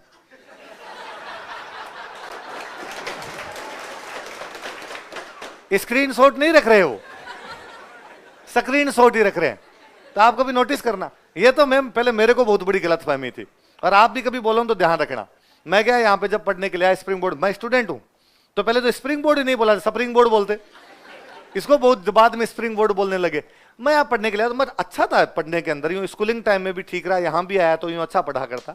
तो सर एक बार डिबेट करवा रहे थे, तो इंडिया यूएस रिलेशन पे डिबेट चल रही थी, तो मुझे उसमें बोलना था, विपक्ष में खिलाफ बोलना था, अपोजिशन के अंदर बोलना था। तो पहले कोई फेवर के अंदर बोले, मैं उस डील के ऊपर अपोजिशन में बोलने वाला था। तो मैं अच्छा तैयार भी करके लाया था, और मुझे पता था ये इतने फैक्ट है, मैं धज्जियां उड़ा दूंगा, साम लूंगी। मैं बहुत ढंग से पढ़ के आया था कि आज सामने वाला हूँ, धज्जियां उड़ाऊंगा। मैं खड़ा होकर मैंने बोलना शुरू किया। तो मैं पहले एक नॉर्मल सी मैंने एक लाइन बोली कि ये जो अभी अभी इंडिया यूएस डील भी है ना, ये डील आत्मघाती है। कैसी है? सर ने कहा बैठ जा, है आत्मघाती। मैंने कहा सर एग्जैक्टली, यदि ये डील होती है ना इंडिया यूएस के बीच में, तो ये इंडिया के लिए आत्महत्या है। अब सारी क्लास हंसे, सर तू बैठ जा यार। अब मुझे लगा यार गलती कहां कर रहा हूं मैं, तो सर ने कहा बैठ जा। अब सारे हंस लिया, अपनी बेइज्जती सी हुई, अपने बैठ गए। क्लास खत्म हुई तो मुझे बड़ा बुरा लगा, मैं हाथों हाथ सर के पीछे ऑफिस में गया। मैंने कहा सर मैंने क्या गलत बोला, रीता अच्छा तैयार करके लाया था, ये आप बता दो कि मैं विपक्ष में बोलूंगा तो ये बोलूंगा ना कि डील तो आत्मघाती है। सर ने कहा बैठ बैठ, पानी पी, गुस्सा क्यों कर रहा है? आत्मघाती नहीं होता, आत्मघाती होता है ये डील, आत्मघाती। मैं कह रहा था आत्मघाती, और मैं क्या कर रहा हूं भाई, आपको पता भी नहीं चलता कि आप गलत बोल रहे होते हैं। सर ने कहा ये तुम गंगानगर साइड वालों की दिक्कत है, तुम बोल देखे, बोल संकल्प मगर संकल्प, बोल विकल्प मगर विकल्प। तो देख तुमसे ये नहीं बोले जाते, ये तुम सब लोगों से नहीं बोले जाते, इसलिए बिठा दिया था मैंने। सब हंस रहे थे, तो मैं सर क्या करूं, मैं तो पिछले इतने सालों से 21-22 साल का हो गया, यही बोल रहा था, आज तक किसी ने टोका ही नहीं। तो सर ने कहा सारे जब एक जैसा ही बोलते हैं तो कौन टोकेगा, सबको लगता है अपने सही बोल रहे हैं, तो वहां तुम्हारे आसपास में सारे के सारे आत्मघाती है, इसलिए तुम आत्मघाती हो। तो मैं सर अब मैं क्या करूं, अब मैं सुधारूं कैसे? तो सर ने कहा तू 10 ऐसे वर्ड्स जो लिया कर, 10 शब्द लिया कर अखबार में से, और उनको बोलने का प्रयास किया कर कि डेली उनको यूं पढ़ा करके विकल्प विकल्प विकल्प, आत्महत्या आत्महत्या आत्महत्या, फिर तेरे यूं आ जाएंगे। मगर अच्छा सर डेली के 10 शब्द खूब होंगे क्या? सर ने कहा शब्द नहीं, शब्द लेने हैं 10। मैं ठीक है सर ले लूंगा। तो ये दिक्कत रहती है। तो स्टिक क्या हो गया उधर, सटी। और इससे भयंकर मैं बताता हूं, उधर कपास की फसल होती है, कपास होती है, तो कपास में क्या, ऊपर से आपने रुई तो निकाल ली, नीचे से लकड़ी रह जाती है। उन लकड़ियों का काम लेते हैं चूल्हे में। गैस वगैरह तो थे नहीं पहले, मुझे याद है चूल्हों पे ही बनाते रोटियां, तो वो कपास वाली लकड़ियां हमारे काम आती। उन कपास वाली लकड़ियों को हम बोला करते थे बंसटी। क्या बोलते कि मुझे अभी बहुत अच्छे से याद है कि मम्मी जब भी कहती कि बंसटी लेके आ, हम एग्जैक्टली समझे कपास वाली लकड़ियां लानी है जो चूल्हे के अंदर काम आएगी। पीछे हमारे वो ढेर लगा रहता, तोड़ के मम्मी छोड़ के आ जाती, बाद में उठा के लेके आते, चूल्हे में काम लेते।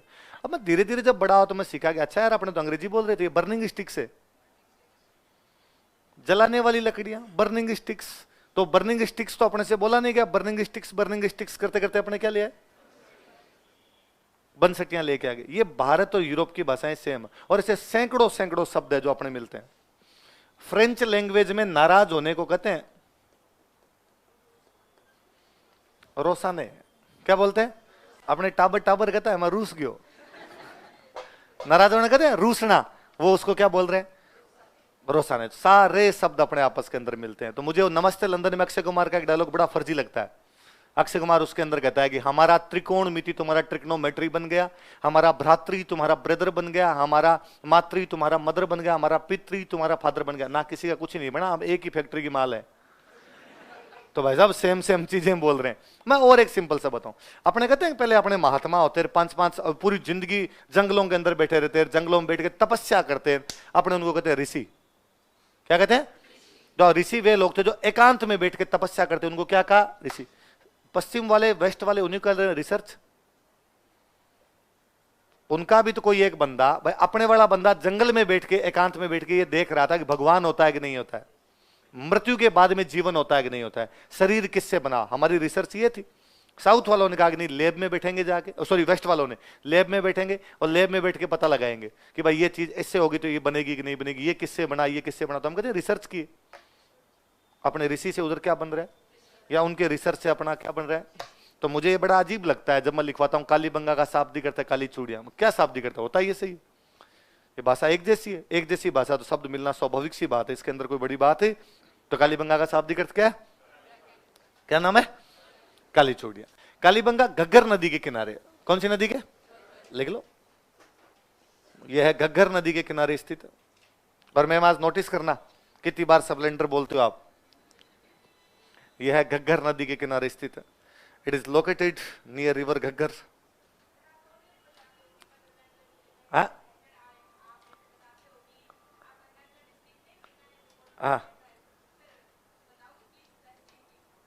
मैं कहां का, तहसील खजुवाला, तो रावला गढ़साना के बराबर खजुवाला लगता है, एकदम बॉर्डर एरिया है, हमसे पाकिस्तान 8 किलोमीटर आगे था। इंडिया का लास्ट गांव, इंडिया का लास्ट गांव था वो, नहरों वाले गांव, 4 BGM भागू उधर होते हैं वो, 22 KYD 3 GB, तो वो वैसे गांव। ठीक, क्या लिखा, यह घग्गर नदी के किनारे स्थित है। It is located near river Ghaggar. एक अंग्रेज आया था जो उस नदी का सर्वे करके गया था, उस अंग्रेज का नाम था ओरेल स्टाइन। क्या नाम था, तो कोई पूछे कि घग्गर नदी का सर्वे किसने किया था, तो किसने किया था, ओरेल स्टाइन। लिख लो, ओरेल स्टाइन ने घग्गर नदी का सर्वे किया था। Aurel Stein conducted survey of river Ghaggar. Hindi में वैसे बोलते हैं सर्वेक्षण, तो सर्वेक्षण लिख लो बोले। ओरेल स्टाइन ने घग्गर नदी का सर्वेक्षण किया था। Aurel Stein conducted survey of river Ghaggar, conducted survey of river Ghaggar. Aurel Stein ने घग्गर नदी का सर्वे किया था, सर्वेक्षण किया था, conducted survey of river Ghaggar. हाँ मिलते हैं ना, सर्वे सर्वेक्षण, खूब सारे शब्द मिलते हैं ऐसे अपने। बीकानेर, यहाँ स्टेट हुआ करता बीकानेर, राजा का जो राज लगता है वो कौन से राजा का लगता, बीकानेर। बीकानेर, चूरू, गंगानगर, हनुमानगढ़, ये सारे बीकानेर के अंदर ही आया करते। बीकानेर के राजा के पास में एक बार इटली का एक बंदा आया, LP तेसितोरी।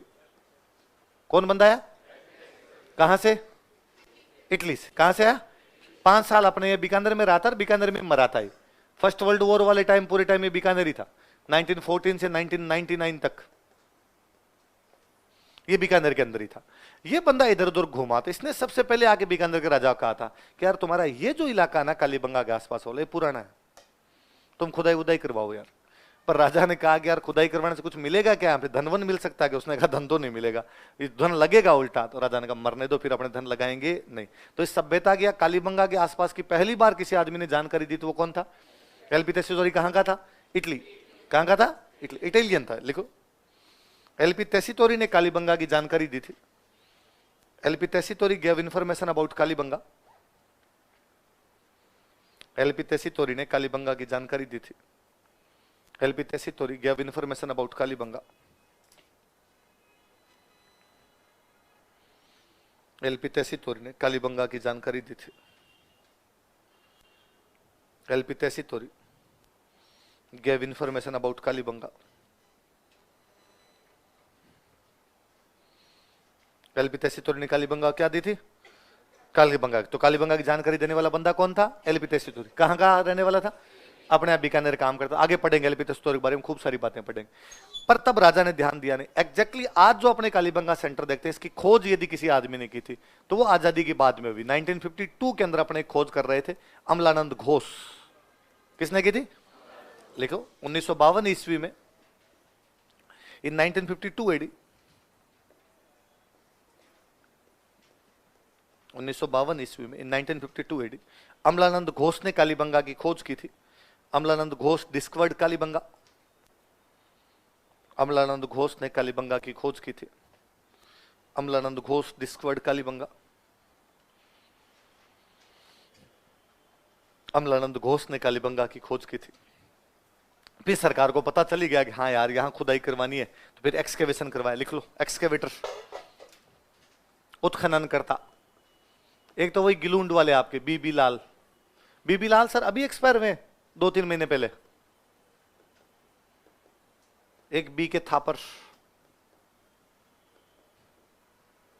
और एक थे एमडी खरे।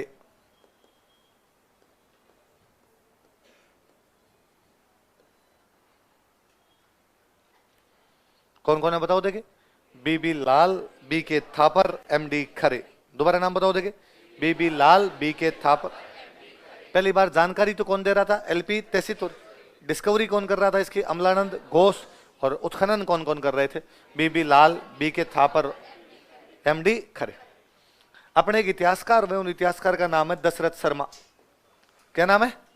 और दशरथ शर्मा ने कहा था कि हड़प्पा सभ्यता की तीसरी राजधानी है। कैसी राजधानी है? किसने कहा? किसको कहा तीसरी राजधानी? लिख लो, दशरथ शर्मा ने कालीबंगा को हड़प्पा सभ्यता की तीसरी राजधानी बताया था। Dasharath Sharma called Kalibanga as third capital of Harappan civilisation. Dasharath Sharma ने कालीबंगा को हड़प्पा सभ्यता की तीसरी राजधानी बताया था। Dasharath Sharma called Kalibanga as third capital of Harappan civilisation. Harappa सभ्यता की तीसरी राजधानी बताया था। Called Kalibanga as third capital of Harappan civilisation. Harappa सभ्यता की तीसरी राजधानी बताया था। किसको? कालीबंगा। किसने? दशरथ। क्या बताया? तीसरी राजधानी। कैसी राजधानी? जब एक्सकेवेशन किया गया यहां पे, अब और सुनो देखो, जिसको हम हड़प्पा सभ्यता बोलते हैं। हड़प्पा सभ्यता का मतलब है वह सभ्यता जिसमें मकान पक्की ईंटों के बन गए थे। मकान किसके बन गए? पक्के। तो यहां पे ये जो पूरी सभ्यता मिली, यहां से अपने को 3 चीजें मिल रही है। जहां पे पक्के ईंटों वाले मकान मिल रहे हैं ना, वो जो लगभग टाइम है वो टाइम ये है 2600 बीसी से 1900 बीसी। कौन सा टाइम है? 2600 बीसी से 1900 बीसी के बीच के जो भी मकान मिल रहे हैं, वो मकान कैसे मिल रहे हैं हमें? पक्की ईंटों के। तो पक्की ईंटों की सड़कें मिल रही है, पक्की ईंटों की नालियां मिल रही है। इसलिए इस टाइम में जो भी अपने को मिलता है उसको अपने बोलते हैं हड़प्पा सभ्यता। क्या बोलते हैं? इससे पुराना यदि कुछ मिल रहा है तो हम उसको कहते हैं प्राक हड़प्पा। क्या बोलते हैं? मतलब हड़प्पा से पहले, प्री हड़प्पियन। क्या बोलते हैं? हड़प्पा से, उसमें पक्के ईंटों के नहीं, उसमें कच्चे ईंटों के वैसे मकान आ जाते हैं, तो उसको अपने कहते हैं प्री हड़प्पियन। और इस टाइम के बीच का मिलता है उसको अपने क्या बोलते हैं? हड़प्पा। कालीबंगा की जब खुदाई करवाई गई तो बड़ी जोरदार चीजें मिली। कालीबंगा में 5 लेयर मिलती है हमें। कितनी लेयर मिलती है? शुरुआत में लोग कहीं यहां रहते होंगे, फिर वो थोड़े से ऊपर की तरफ बढ़े, यहां रहने लगे, फिर थोड़े दिन बाद में वो थोड़ा सा और ऊपर की तरफ चढ़े, कोई यहां रहने लगे, थोड़े दिनों बाद फिर कोई ऊपर की तरफ गए, वो लोग वो यहां रहने लगे, थोड़े दिनों बाद वो फिर थोड़ा ऊपर की तरफ गए। 5 लेयर मिलती है। कितनी लेयर मिलती है? उनमें जो 3 लेयर मिली है ये तो हड़प्पा की है। ये तो क्या है? ये तो हड़प्पा सभ्यता है। ये जो 2 लेयर मिली है इधर वाली, ये हड़प्पा से पुरानी है, इसलिए ये कैसी हो गई? प्री हड़प्पियन। कैसी हो गई? या क्या हिंदी में क्या बोल सकते हैं अपने इनको? प्राक हड़प्पा बोल सकते हैं। अब को 2 सवाल बनते हैं। एक सवाल तो ये बनता है कि हड़प्पा में कितनी लेयर प्राप्त हुई हमें? कितनी लेयर मिली? उनमें पहली 2 लेयर किसकी है? बाद वाली 3 लेयर। हड़प्पा सभ्यता का मतलब जब पूरा वेल मैनेज था उसको तो क्या बोलते हैं? हड़प्पा। और जब गांवड़े टाइप के थे थोड़े तब क्या था भाई? कोई भी शहर बनता है तो पहले छोटा गांव रहा होगा, विकास करते करते क्या बना होगा? शहर। तो उसकी गांव वाली पोजीशन तो इधर से मिलती है और जैसे शहर मिला ऊपर की तरफ बढ़ते चले गए तो वो पोजीशन इधर से मिलती है। आई बात समझ में? लिखो, यहां पर 5 स्तरों का उत्खनन किया गया था। 5 स्टेज वर एक्सकेवेटेड हियर। कितने स्टेज एक्सकेवेट किए गए? यहां पर 5 स्तरों का उत्खनन किया गया था। 5 स्टेज वर एक्सकेवेटेड हियर। 5 स्तरों का उत्खनन। ये सवाल पूछा हुआ, याद रखना कि हड़प्पा में कितनी लेयर्स मिली या कितने स्तर मिले? कितने स्तर मिले? 5। ऐसे लिख लो अपना सीधा सीधा लिख लो। प्राक हड़प्पा बराबर 1 व 2। प्री हड़प्पियन लिख लो इंग्लिश में, प्री हड़प्पियन। और दूसरा लिख लो विकसित हड़प्पा, ताकि याद रह जाएगा आपके कि भाई इधर आके विकास हो गया। प्री हड़प्पियन और डेवलप्ड हड़प्पियन, ये लिख लो 3 4 5। प्री हड़प्पियन और डेवलप्ड हड़प्पियन कि जब डेवलप हो गया नगर का वो अलग और डेवलप होने से पहले वाला अलग। तो शुरुआत वाली 2 लेयर तो वो गांवड़े टाइप की सी मिली है, बाद वाली 3 लेयर टाउन की मिली है।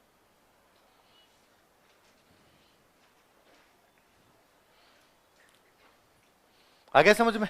तो हड़प्पा में कितने स्टेज का उत्खनन किया गया? 5। पहली 2 स्टेज, बाद की 3 स्टेज। एक डिट्टो ऐसा कैसा सेंटर हमें पाकिस्तान में मिला है। उस पाकिस्तान के सेंटर का नाम है कोट दीजी। क्या नाम है? अब कोई पूछे कि पाकिस्तान का कौन सा सेंटर कालीबंगा के समान था, तो कौन सा सेंटर? लिख लो, पाकिस्तान का कोट दीजी और पाकिस्तान, पाकिस्तान का कोट दीजी और पाकिस्तान कालीबंगा के समान है। इज लाइक कालीबंगा, कालीबंगा के समान है। Is like Kalibangan.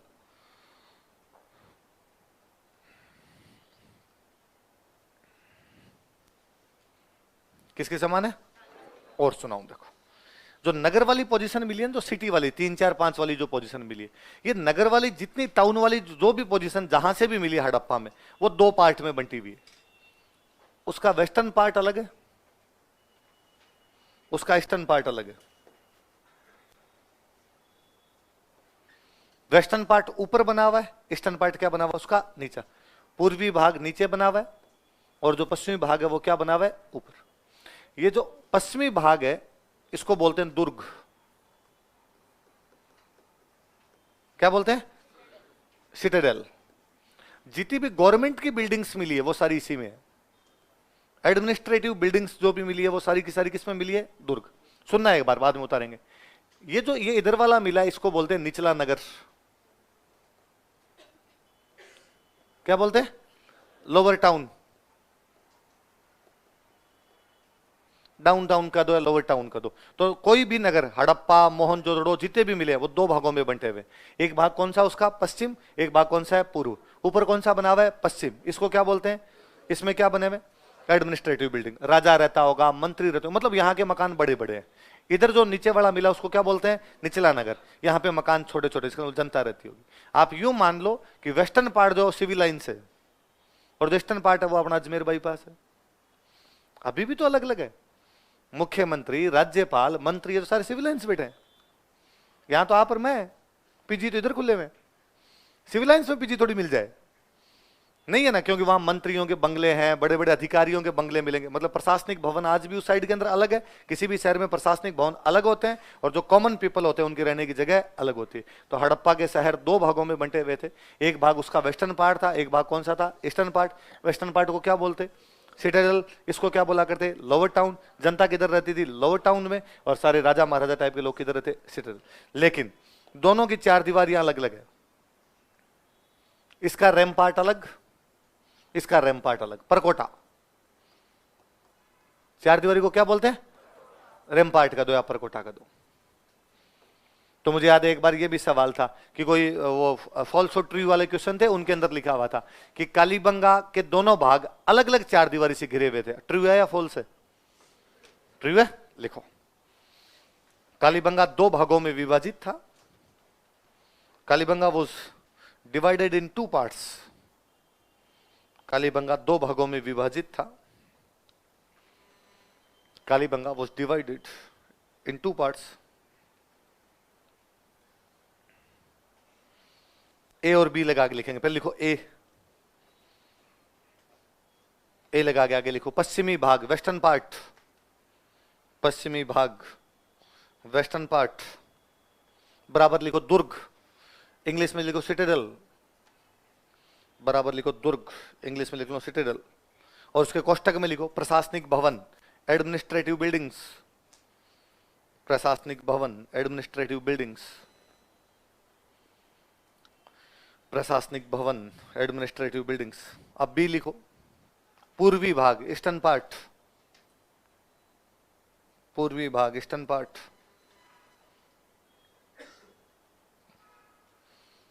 इसके आगे लिखो निचला नगर, लोअर टाउन, बराबर करके लिखो निचला नगर, लोअर टाउन,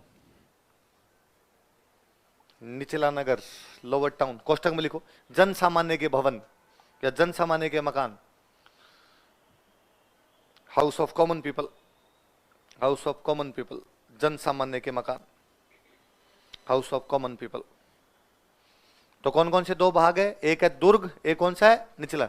लेकिन दोनों की चार दीवारी क्या है?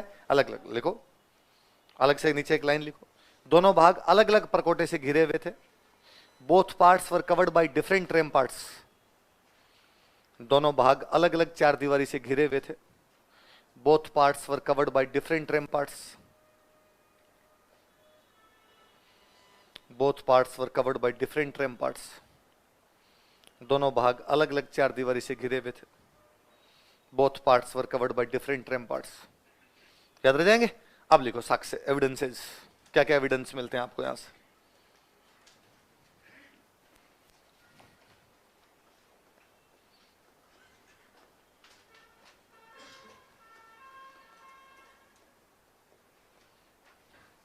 देखो और सुनना इधर,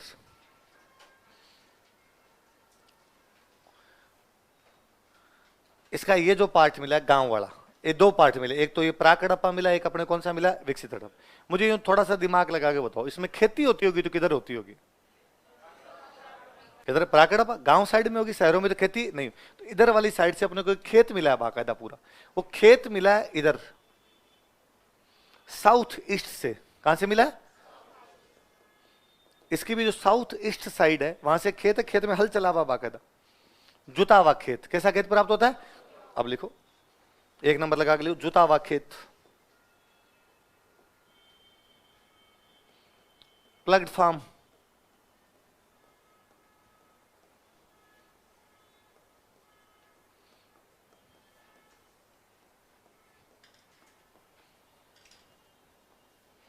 जुता हुआ खेत। क्या प्राप्त होता है? जुता। लो एक क्यों मैं इंटरेस्टिंग और बात बताता हूं। आप इंग्लिश वाले इस वर्ड को क्या बोलते हो? प्लाव। क्या बोलते हो? प्लाव। तो आपने क्या, जब नए नए ये ट्रैक्टर वगैरह आए थे, हल वगैरह आए, तो गांव के अंदर आया भाई क्या लेके आए? प्लाव, है ना। तो आज भी गांव में कहते हैं हल चलता, तब कहते हैं प्लाव मारे। वो कल्टीवेट वो करते हैं, तो अभी भी खेतों के अंदर ही बोलते हैं आज खेत में क्या करेंगे? प्लाव मार दिया। मुझे लगता है यार अनपढ़ से अनपढ़ आदमी अंग्रेजी तो बोल ही रहा है। वो बहुत कॉमन वर्ड है कि आज खेत में क्या काम हुआ कि आज खेत में प्लाव मार दिया। बहुत मतलब भाई जमीन को समतल वो करना वही तो है, प्लाव उसी को तो कहते हैं भाई। हल तो अलग होता है, वो तो मैं समझ गया, पर खेत को समतल करना है, खेत को मुलायम करना, वही तो प्लाव है। यही इसमें कर रहे थे, आगे समझ में। तो कि प्लाव मार दिए, पर बोलते प्लाव ही है उसको, और कोई दूसरा शब्द आज भी इस्तेमाल नहीं करते अपने। तो ये तो जब आ गए प्लाव आ गए थे, तो इनका कोई दूसरा शब्द अपने वालों को आया ही नहीं आया, तो अंग्रेजी में जो है वो का वही टिकाऊ। तो उधर यदि प्लाव बोल रहे तो अपने भी क्या बोला जाए इसको? प्लाव। तो एक खेत मिला है जिसके अंदर बाकायदा क्या चला हुआ है? हल चला हुआ, उसको कल्टीवेट किया हुआ है। अच्छा, वो जो धारियां बनी उससे पता चलता है कि एक साथ दो फसलें उगाते होंगे। एक साथ कितनी फसलें उगाते हैं? ये अपने आज भी होती, बाजरे के साथ में मूंग मोट डाल दिए, है ना, 2 लाइनों में बाजरा, फिर 1 लाइन में मूंग मोट, फिर 2 लाइनों में बाजरा, 1 लाइन में मूंग मोट, अभी भी डाल देते हैं। लिखो 2 नंबर। एक साथ 2 फसलें उगाते थे। They planted 2 crops in same time. एक साथ 2 फसलें उगाते थे। They planted 2 crops in same time. एक साथ 2 फसलें उगाते थे। एक साथ कितनी फसलें उगाते? और एक जोरदार चीज बताता हूं, ये देखो, ये जो ये मिला है अपने को, एक इधर वेस्टर्न पार्ट, एक कौन सा? Eastern part. ये जो ईस्टर्न पार्ट है ना, इसके अंदर घुसते, यहां दरवाजा है, यहां दरवाजे में घुसते ही यहां पर एक कमरा बना हुआ है। इसका मतलब चौकीदार रहता है। कौन रहता है? चौकीदार रहता है, जो आने जाने वाले से पूछता होगा, भाई साहब कहां, कितने नंबर में, नाम बताओ, मोबाइल नंबर लिखो, एंट्री करवाओ, फिर अंदर जाओगे, वरना अंदर जाने गाड़ी नंबर बताओ। आज भी तो कॉलोनी में वॉचमैन होते हैं, वो पूछता ही है कितने नंबर गाड़ी है, किसके घर पे जाओगे, कितनी देर में आओगे, कहां रुकोगे, ये सारी की सारी जानकारी। प्राइवेसी का कितना ध्यान रखते होंगे। ऐसे नहीं कि किसी के जी में आई कि मैं यूं गेड़ा मार के आ जाता हूं, है ना, फोन किया कि मैं आ रहा हूं घर के सामने तुम्हारे, ना है। लिखो लिखो, द्वारपाल कक्ष, वॉचमैन रूम, द्वारपाल कक्ष, वॉचमैन रूम। अच्छा, एक हड़प्पा सभ्यता की एक बड़ी जोरदार पहचान है कि वहां से ईंटें पक्की मिली है। कैसी ईंटें मिलती है? अपने कालीबंगा में ईंटें कच्ची मिली, अपने जो मकान है वो कच्ची ईंटों के बने हुए हैं। तो लिख लो, कच्ची ईंटें, रो ब्रिक्स। बनाने का ढंग वगैरह वही है, पर ईंटें कच्ची है, रो ब्रिक्स है। इससे पता चलता है कि अपने वालों के पास ज्यादा पैसे नहीं थे। इसका मतलब कालीबंगा एक गरीब बस्ती थी। कैसी बस्ती थी?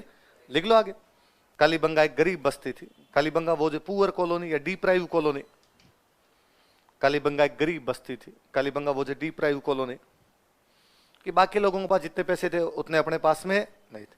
कुल मिला के से समझ में आता है कि राजस्थान वालों के पास पहले भी पैसे तो नहीं थे, अपनी हालत पहले ही खराब थी। अब हुआ क्या, कभी कच्ची ईंटें बनती देखी आपने? ये कच्ची ईंटों वाला भी, मैम शायद आप बता पाएंगे, अभी तक गंगानगर में फैशन था पिछले 20 साल पहले तक। ये 2000 के बाद में गंगानगर साइड में पक्के ईंटों के मकान ज्यादा बनने लगे, वरना ज्यादातर जगह कच्ची ईंटों के मकान दिखते। और नॉर्मली बनाने का तरीका यह था कि किसान जब भी खेत से फ्री होता, तब तालाब के किनारे जो भी चिकनी मिट्टी होती है, उस चिकनी मिट्टी को इकट्ठा किया, एक वो सांचा बना होता, उस सांचे में मिट्टी डालते, थपथपाई उसको, ईंट बन गई, सांचा निकाला, छोड़ दी, सूरज की रोशनी में सेक ली उसको, सूरज की रोशनी में पक गई, ये तो हो गई कच्ची ईंटें। भट्टे में ले जाके कर लाए, तब कौन सी होगी आपकी? और हर साल 2-3 हजार ईंटें निकालता, 2000 इस साल, 2000 इस साल, 4-5 साल में 10,000 ईंटें हो जाती। कभी गाय वाला बाड़ा बना लिया, कभी एक आधी रसोई बना ली, कभी एक आधा नानगर बना लिया, कुछ ना कुछ उसके जीवन में चलता रहता था। किसान अपने आप ही निकाल लिया करते थे, तो बहुत नॉर्मल सी प्रक्रिया थी। अब कहता जब ईंटें निकालते हैं तो कई थोड़े अच्छे कारीगर भी होते हैं ईंटें निकालने के, तो एक ईंट बनाई, तो ईंट के ऊपर किसी ने फूल बना दिया, डिजाइन बना दी, किसी ने इसके ऊपर कोई त्रिभुज बना लिया, है ना, कोई ना कोई ज्योमेट्रिकल डिजाइनिंग ऐसी कर दी। फिर अपने इतिहासकारों को जब ईंटें मिली तो उन्होंने कहा, अरे ये तो डिजाइंड ब्रिक्स है। लिख लो, अलंकृत ईंटें। गरीब आदमी अब चित्र भी ना बनाए, डिजाइंड ब्रिक्स लिख लो, या ऑर्नामेंटल ब्रिक्स लिखो, ज्यादा अच्छा शब्द होगा, ऑर्नामेंटल ब्रिक्स। अलंकरण किया उन्होंने इनका, अलंकृत ईंटें। तो कोई पूछे आपसे कि अलंकृत ईंटें कहां से प्राप्त होती है, तो कहां से? अच्छा, हड़प्पा सभ्यता की एक और बड़ी जोरदार विशेषता, नालियां, पक्की ईंटों की नालियां मिली है, नालियां ऊपर से एकदम बंद मिली है, बीच बीच में थोड़ी थोड़ी जगह पे उनके सुराख छोड़े हुए ताकि कचरे को वहां से निकाला जा सके। अपने यहाँ पे पक्की ईंटों की नालियां नहीं है, लेकिन उतनी प्रॉपर नहीं है जितनी बाकी जगह पे होनी चाहिए। तो कोई पूछेगा कि हड़प्पा सभ्यता की कौन सी जगह पे जल निकासी प्रॉपर नहीं है, तो कौन सी जगह पे नहीं है? कालीबंगा। लिखो, स्पष्ट जल निकासी का अभाव, lack of proper drainage system, lack of proper drainage system, स्पष्ट जल निकासी का अभाव, lack of proper drainage system, है ना। तो ये सवाल पूछा हुआ है कि हड़प्पा सभ्यता के कौन से केंद्र में हमें प्रॉपर ड्रेनेज दिखाई नहीं देता है, जैसा पक्की ईंटों की नालियां होनी चाहिए वैसी दिखाई नहीं देती, तो कौन सी? उल्टा, अपने यहां नालियां कई जगह लकड़ी की है, कई घर है जिनमें 2 लठ टिकाए और उनके बीच से पानी जा रहा है वहां पे। ये नालियां कभी स्थायी नहीं हो पाएगी ढंग से, लकड़ी खराब होगी, नाली खराब हो जाएगी। लिख लो, लकड़ी की नालियां, लकड़ी की नालियां, वुडन ड्रेनेज सिस्टम, लकड़ी की नालियां, वुडन ड्रेनेज सिस्टम।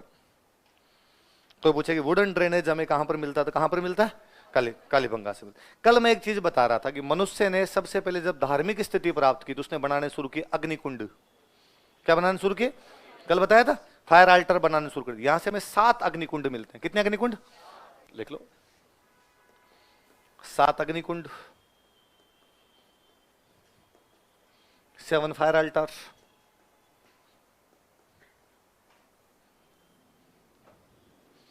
7 क्या मिले? अग्नि। और सुनना, देखो कब्रिस्तान मिला एक, लोगों की वो कब्रें हैं, उनके अंदर कुछ कब्रें ऐसी है जिनमें एक साथ 2 लोग दफनाए हुए। युग्मित समाधान, कपल बरियल्स। लिखो आप, फिर मैं समझाता हूं।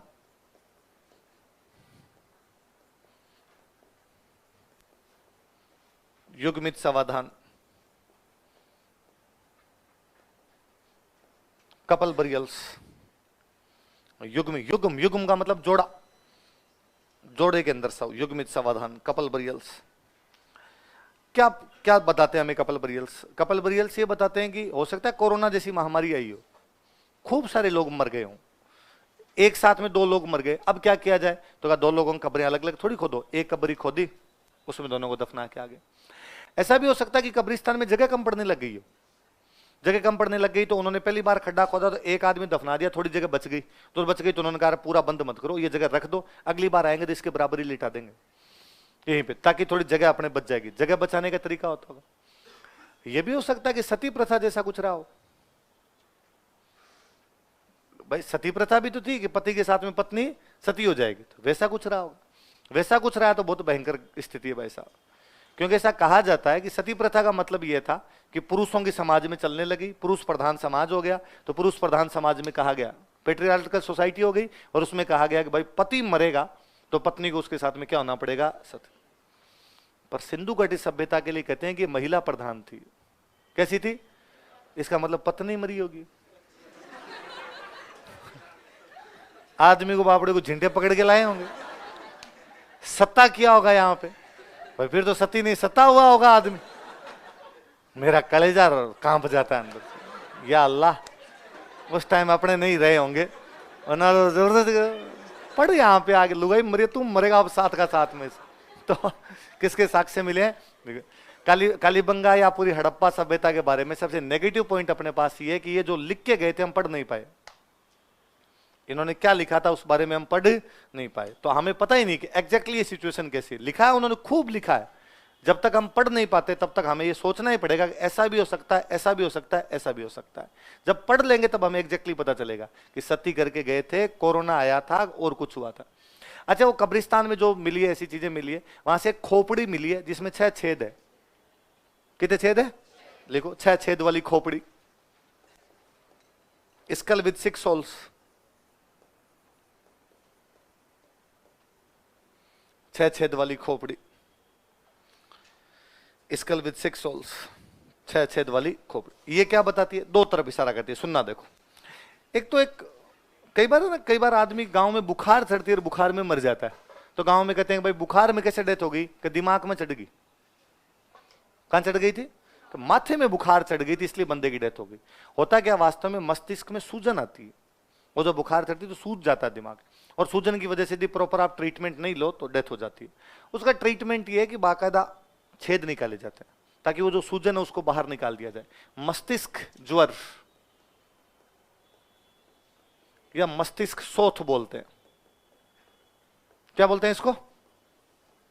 इंसेफेलिटिस या मस्तिष्क शोथ कहते हैं। तो हो सकता है ऐसी कोई उनकी बीमारी रही हो, उस बीमारी के अंदर आदमी की सूजन आई हो और उसके छेद निकाले गए तो सूजन बाहर निकल जाए। यह भी हो सकता है कि बंदा को 2 मंजिल का मकान गिर गया हो नीचे, उसके दिमाग में लगी हो, माथे में लगी हो, टांके लगाए हो, सर्जरी की हो, और सर्जरी करने के बाद में उसके टांके तो बाद में निकाल दिए, लेकिन जहां टांके लगे होते हैं वहां पे छेद तो रह जाते हैं। अभी भी होता है कि आपने टांके लगाए तो टांके वाले छेद रह जाएंगे। क्योंकि वो जो खोपड़ी मिली है ना, उसका जब उस पर जब रिसर्च किया गया तो पता चला कि बंदा मरा बाद में, छेद पुराने हैं। इसका मतलब पहले लगी होगी, छेद हुए, ठीक हो गया, उसके बाद में मरा, तब तक वो घाव भरपूर आ गए, लेकिन उसके निशान वो हमेशा के लिए रह गए थे। तो 2 तरफ इशारा करते हैं, या तो सर्जरी करना जानते थे या कौन सी बीमारी होती थी उनके।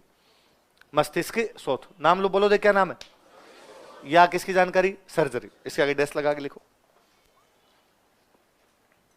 लिखो मस्तिष्क शोथ या शल्य चिकित्सा की जानकारी मिलती है। इट प्रोवाइड्स इंफॉर्मेशन अबाउट इंसेफेलिटीज और सर्जरी। मस्तिष्क शोथ या शल्य चिकित्सा की जानकारी मिलती है। इट प्रोवाइड्स इंफॉर्मेशन अबाउट मस्तिष्क शोथ और सर्जरी, सॉरी इंसेफेलिटीज और सर्जरी। मस्तिष्क शोथ या शल्य चिकित्सा की जानकारी मिलती है, इंसेफेलिटीज और सर्जरी। वही मैंने बताया कि खेती जहां पर होने लग जाएगी वहां पे किसकी मण मूर्तियां मिलेगी, बैल। कल बताया था मैंने बैल की मण मूर्ति। यहां पे कितनी होगी, कितने लिख लिए एविडेंस, 11वां। यहां से एक बैल की वो मिली अपने को, भागता हुआ बैल है, जैसे बैल भाग रहा हो, लिख लो भागते हुए बैल की मण मूर्ति। चार्जिंग बुल टेराकोटा, बैल चार्ज हो रखा है, चार्जिंग बुल टेराकोटा, भागते हुए बैल की मण मूर्ति, चार्जिंग बुल टेराकोटा। तो कोई पूछे आपसे कि चार्जिंग बुल टेराकोटा कहां से प्राप्त होता है, कहां से प्राप्त होता है, कालीबंगा से। एक और बड़ी जोरदार चीज है, जो मकान है ना, मकानों में दरारें आ रखी है। मकानों में क्या रखी है, संभावना व्यक्त की जाती है कि भूकंप आया होगा। क्या आया होगा, भूकंप आया होगा, तब ये दरारें आई है, वरना दरारें कैसे आती। लिखो भूकंप, अर्थक्वेक, भूकंप, अर्थक्वेक। और कालीबंगा की डिक्लाइन का एक कारण माना जाता है कि यार ये कालीबंगा वाले लोग कहां चले गए, डिक्लाइन कैसे हुआ इस सभ्यता का। तो इससे ये पता चलता है कि यार भूकंप आया होगा बहुत बड़ा, मकान वकान टूट फूट हुई होगी, लोग मरमुरा गए होंगे खूब सारे उनके, इसलिए वो यहां से छोड़ के दूसरी जगह चले गए।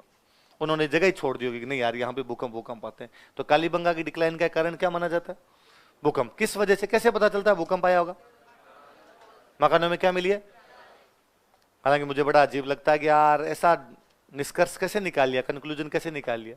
मेरा घर बीकानेर के अंदर है, हमारे घर में दरारें आ रखी है।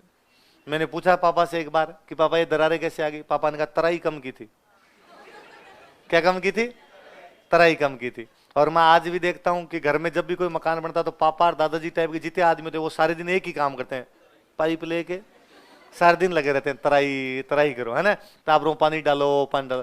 क्योंकि पश्चिमी राजस्थान है, गर्मी पड़ती है ज्यादा, जैसे पानी डालोगे सूख जाएगा, प्रॉपर पानी मिलेगा नहीं, वो प्रॉपर नमी आएगी नहीं, नमी नहीं आएगी तो दरारें आए बिना नहीं रहेगी। तो हो सकता है इनके भी जो तराई कम हुई हो, इस वजह से दरारें आ गई हो इनके, भूकंप भी क्यों माना जाए। पर इतिहासकारों ने मान रखा तो अपने भी मान लेते हैं। बात वही, जब तक इनकी स्क्रिप्ट को पढ़ नहीं पाएंगे, जब तक ये जो लिख के गए थे उसके बारे में हम जाने नहीं पाएंगे, तब तक तुक्के मारने हैं। तो उनमें एक तुक्का ये है कि ये कैसे नष्ट हुआ होगा। और फिर चीजें होती है इस प्रकार की, वो मैं हमेशा सोचता हूँ कि रामायण में कई जगह लिखा हुआ आता है कि भगवान राम जब लंका गए तो सारे राक्षस पाताल लोक में चले गए।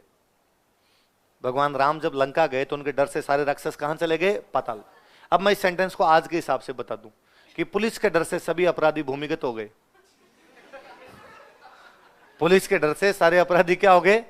अभी भी तो यार पुलिस धरपकड़ करती है तो अंडरग्राउंड हो गए, और एक गुंडे सारे अंडरग्राउंड है भाई साहब, थानेदार खतरनाक आ रखा है, तो पाताल लोग अंडरग्राउंड ही, इसके अलावा और कुछ भी नहीं है। पर वो चीजें उस पर्सपेक्टिव में चली जाती है, हमें लगता है कि लोक के नीचे एक और लोक है, उस लोक का नाम क्या है, पाताल। ऐसे ऐसे कुछ नहीं भाई साहब, थोड़ा अलग ही रहा होगा नहीं। वो तो मैं और बड़ी जोरदार चीज बताऊं, आज भी आप ज्योग्राफी पढ़ोगे तब पढ़ोगे कि अपना पृथ्वी 2 गोलार्धों में बंटी हुई है। अपने उत्तरी गोलार्ध में रहते हैं दक्षिण, नॉर्दर्न हेमिस्फीयर, सदर्न हेमिस्फीयर। अपने उत्तर में एक क्या है, दक्षिण। आपकी साइंस या आज की जो हिस्ट्री है वो ये कहती है कि अमेरिका की खोज कोलंबस ने की थी 1492। अमेरिका की खोज कब हुई थी, 1492 कोलंबस ने की थी। इसका मतलब ये साउथ अमेरिका, ये आपका ऑस्ट्रेलिया, इसके बारे में तो हमें कोई भी जानकारी नहीं थी, हमें तो पता ही नहीं था इधर भी कोई लोग रहते हैं। अपने देखो आप, अपने ये कहते हैं कि सूर्य भगवान दक्षिण में जाते हैं, फिर उत्तर में आते हैं, फिर दक्षिण में जाते हैं, फिर उत्तर में आते हैं। जिधर सूर्य भगवान रहते हैं उधर गर्मी, जिधर सूर्य भगवान नहीं रहते उधर क्या हो जाती है, सर्दी। अपने ये दिसंबर और जनवरी वाले महीने के अंदर सर्दी पड़ती है, तो अपने कहते हैं सूर्य भगवान दक्षिण में चले गए। कहां पे चले गए, सूर्य भगवान दक्षिण में चले गए। और अपने कहते दक्षिण में चले गए तो शुभ बात नहीं है भाई, ये गलत बात है। सूर्य भगवान दक्षिण में गए, अब हम शुभ काम नहीं करें, इसलिए इन 2 महीनों में अपने त्योहार नहीं आते। दिसंबर जनवरी के महीनों में अपने हिंदू कैलेंडर के अनुसार कोई त्योहार नहीं आते, उल्टा गांव में कहते हैं मड़ मास है, मड़ लगे मड़, अब कोई भी शुभ काम इसके अंदर क्या किए जाए बंद। अच्छा, तो सूर्य भगवान वापस कब आएंगे? तो हम कहते हैं 14 जनवरी के बाद। कब आएंगे? तो 14 जनवरी के बाद हम कहते हैं उत्तरायण होगा। क्या होगा? दक्षिण से वो कहां आएंगे? उत्तर की तरफ आए। हम आगे पढ़ोगे तब आप पढ़ोगे कि भाई अपना नदन हेमिस्फीयर है, नीचे वाला सदन हेमिस्फीयर है। नदन हेमिस्फीयर में नॉर्थ के अंदर अपने 23.5 डिग्री जो रेखा है उसको अपने बोलते हैं कर्क रेखा। क्या बोलते हो? साउथ वाली को क्या बोलते हो? मकर। क्या बोलते हो? वहां जो 23.5 डिग्री उसको क्या बोलते हो? मकर। मकर पे होते हैं 14 जनवरी को, मकर से ऊपर की तरफ आएंगे अपने। यार उसको मकर संक्रांति बोलते हैं और कई पीढ़ियों से बोल रहे हैं, 1000 सालों से उसको मकर संक्रांति बोल रहे हैं। संक्रांति का मतलब होता है एक जगह से दूसरी जगह जाना। संक्रमण, हम कहते कोरोना संक्रामक है, एक आदमी से दूसरे आदमी में चला जाएगा, तो संक्रमण का तो मतलब एक जगह से दूसरी जगह जाना। मकर से संक्रमण हो रहा है, इसलिए क्या बोलते हैं उसको? मकर संक्रांति।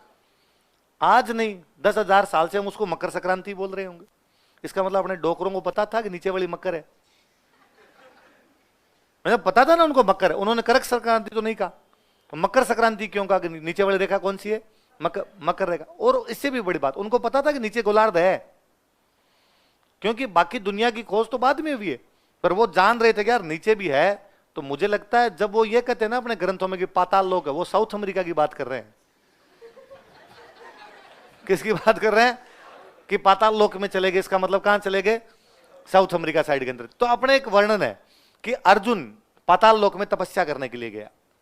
कहां तपस्या करने के लिए गया? पाताल लोक। और वहां पर एक कन्या उसको पसंद आती है, वो कन्या से शादी कर लेता है। और वो वापस जब इंडिया आता है, हस्तिनापुर लिखा हुआ है, जब वापस हस्तिनापुर आता है तब उस कन्या की भाषा किसी को भी समझ में, तो मुझे लगता है अर्जुन साउथ अमेरिका गया होगा नीचे, वहां की कोई कन्या ब्राजील से लेके आया होगा यार, है ना। ब्राजील वाले की भाषा दिल्ली वालों को कैसे समझ में आती यार? अर्जुन तो वहां रहा होगा, सीख साख गया होगा, उसको आने लग गई होगा। प्रेम की वैसे भी कोई भाषा नहीं होती, प्रेम तो बिना भाषा के भी हो जाए, तो अर्जुन को इधर वाली भाषा नहीं समझ में आती होगी। तो ये चीजें है तो सही में कुछ ना कुछ। अच्छा, अपने आज दिन तक सारे ग्रंथ ने इस प्रकार की बातें कहते हैं कि ऊपर स्वर्ग है, स्वर्ग पाताल नीचे, स्वर्ग ऊपर। कोई पूछ ले कि स्वर्ग में क्या है, तो अपने वाले कहते हैं भाई साहब स्वर्ग है, पूछो मत क्या है फिर भी स्वर्ग में। कि स्वर्ग में एक तो शराब की नदियां बहती है और सुंदर सुंदर अप्सराएं डांस कर रही है। तो मुझे लगता है अपना कोई ना कोई बडका कभी यूरोप जाके आया है। यूरोप अपने से ऊपर है, ठंडा प्रदेश है, ठंडे प्रदेश के अंदर बिना दारू के रह ही नहीं सकते, है ना। मैं रशिया गया हूं, वहां मेरा देखा हुआ है कि वहां हर आदमी के वो वोदका के शॉट लेके घूमता रहता है, थोड़ी थोड़ी देर में बेचारे लगाते रहते हैं सिगरेट, एनी टाइम सिगरेट उनके हाथ में रहती है। वहां पर महिला पुरुष सारे के सारे सिगरेट पीते हुए मिलेंगे, क्योंकि गर्मी के लिए जरूरी है उनके बेचारों के। तो वो वहां पर रही, तो अपने वाला कोई डोकरा गया होगा, उसे दारू मिली होगी, फिर दारू थोड़ी ढंग की वोदका थोड़ी मीठी भी होती तो वो मिली होगी। अपने वाला ढोला मारू खारी होती है, तो उसको मजे हो रहा है उधर, उन्हें ऐसा भी है। और यूरोप वाली लड़कियां अप्सराओं से कम तो नहीं है। तो वापस आया, उसने वापस आ गया भाई साहब स्वर्ग, ओ हो स्वर्ग में दारू की नदियां यार, भाई साहब अप्सराएं डांस कर रही है ऊपर। तो आपको भी स्वर्ग जाना हो तो कहां चले जाना? यूरोप। पाताल चले जाना हो तो साउथ अमेरिका, ऑस्ट्रेलिया, अंटार्कटिका, कहीं जाके आना, ये कौन सा हो जाएगा? और ऐसे ही बन जाती है हिस्ट्री। एंशिएंट में खूब सारी चीजें ऐसे है। मैं तो कहता हूं आज ये सब कुछ गिरा जाए, अपने यहां जहां बैठे ये मर जाए, प्रलय सब कुछ समाप्त, और आज के 2000 साल बाद में सभ्यता की वापस खोज हो। यूपी है ना, यूपी में सीएम बनी थी मायावती, तो मायावती ने जगह जगह हाथी लगवाए थे और खुद की मूर्तियां लगवाई, हाथी लगवा दी और खुद की मूर्तियां लगवा दी। मुझे लगता है वहां से जब हाथी निकलेंगे, खुद की मूर्तियां निकलेंगी, यदि वो भाषा किसी की नहीं समझ में है जो आज अपने लिखते हैं 2000 साल बाद में, तो कोई ना कोई लिखेगा कि उस समय एक मायावती नामक देवी थी जिनका प्रिय वाहन हाथी था, है ना। तेंदुलकर के मंदिर मिल जाते हैं, तो तेंदुलकर का कोई मंदिर मिलेगा, फिर कोई लिखेगा कि उस समय भगवान विष्णु के वामन अवतार ने जन्म लिया था, उनका प्रिय हथियार बल्ला था और वो अपने बल्ले से दुश्मनों के छक्के छुड़ा दिया करते थे। तो ये लिखो। इधर अपने वसुंधरा जी के ने एक दो कोई मंदिर बन गए थे, वसुंधरा जी के 40 से बनवा लिए थे, वो ये मिलेंगे। फिर कोई लिखेगा कि यहाँ पर किसी समय एक वसुंधरा नामक देवी थी जिसने उत्पात मचा रहे कई राक्षसों का संहार कर दिया था। वसुंधरा जी कार्यकाल में हमारे रावड़ा गढ़साना में 27 किसान फायरिंग में मार दिए थे। गुर्जरों वाला आरक्षण आंदोलन हुआ था, उसके अंदर 72 लोग शहीद हुए थे। फिर आएगा कि नहीं देवी बहुत संहारक रूप धारण कर लिया करती, और उन देवी को ढाई पहले शराब भी चढ़ाई जाती थी भाई। ऐसा किस्सा मिल जाएगा कोई एक आधा मैडम का, तो उनके बारे में ऐसी बातें आ जाएगी। मैं अपनी खुदाई करेंगे, अपने यहाँ एकदम है, अपनी खुदाई करते हुए आएगा कि उस समय महिलाओं को भी समाज में सम्मानजनक स्थान प्राप्त था, उन्हें आगे की पंक्तियों के अंदर बिठाया जाता था, है ना। और बाकी एक सभा मिली है जिसमें सभी लोग बैठे हुए हैं, लेकिन एक पुरुष को आगे पोडियम पर खड़ा कर दिया गया। संभवतः अपराधी रहा होगा, इसे दंड देने के लिए खड़ा किया। तो हिस्ट्री लोचा है भाई साहब, ये ज्यादा लोड वाली बात है नहीं। तो मैं हमेशा यार, दरारें आई तो दरार से भूकंप का किसे पता चला? दरारें किसी भी वजह से आ सकती है। तो मगर आज अपने भी मरमुरा जाएं तो 2000 साल बाद में अपने पर भी इसी प्रकार की जांचें होगी, तो वो उस पर करती। एक और बड़ी जोरदार चीज एक बताता हूं, देखो। एक यहां से अपने को प्राप्त होती है मुहरें। क्या प्राप्त होती है? लिखो पहले आप, फिर मैं समझाता हूं। लिखो, बेलनाकार मुहर, सिलेंड्रिकल सील। सिलेंडर होता है, सिलेंडर बेलन, सिलेंड्रिकल सील, बेलनाकार मुहर, सिलेंड्रिकल सील।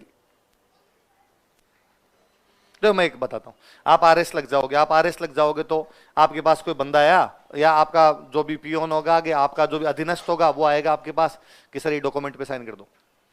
आप साइन करोगे अपने, साइन करने के बाद एक ठप्पा मारोगे, मोहर लगाओगे, उस पर लिखा होगा उपखंड अधिकारी पिलानी, है ना, उपखंड अधिकारी रिंगस, उपखंड अधिकारी दुदू, उपखंड अधिकारी किशनगढ़, ऐसा कुछ ना कुछ लिखा होगा। आप वो ठप्पा लगाओगे, वो सील है, वो आपकी क्या है? सील।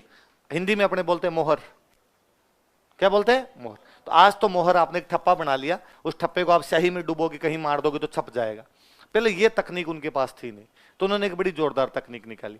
एक पत्थर आता है, बहुत मुलायम पत्थर आता है, सॉफ्ट स्टोन आता है, जिसका नाम था सेल खड़ी।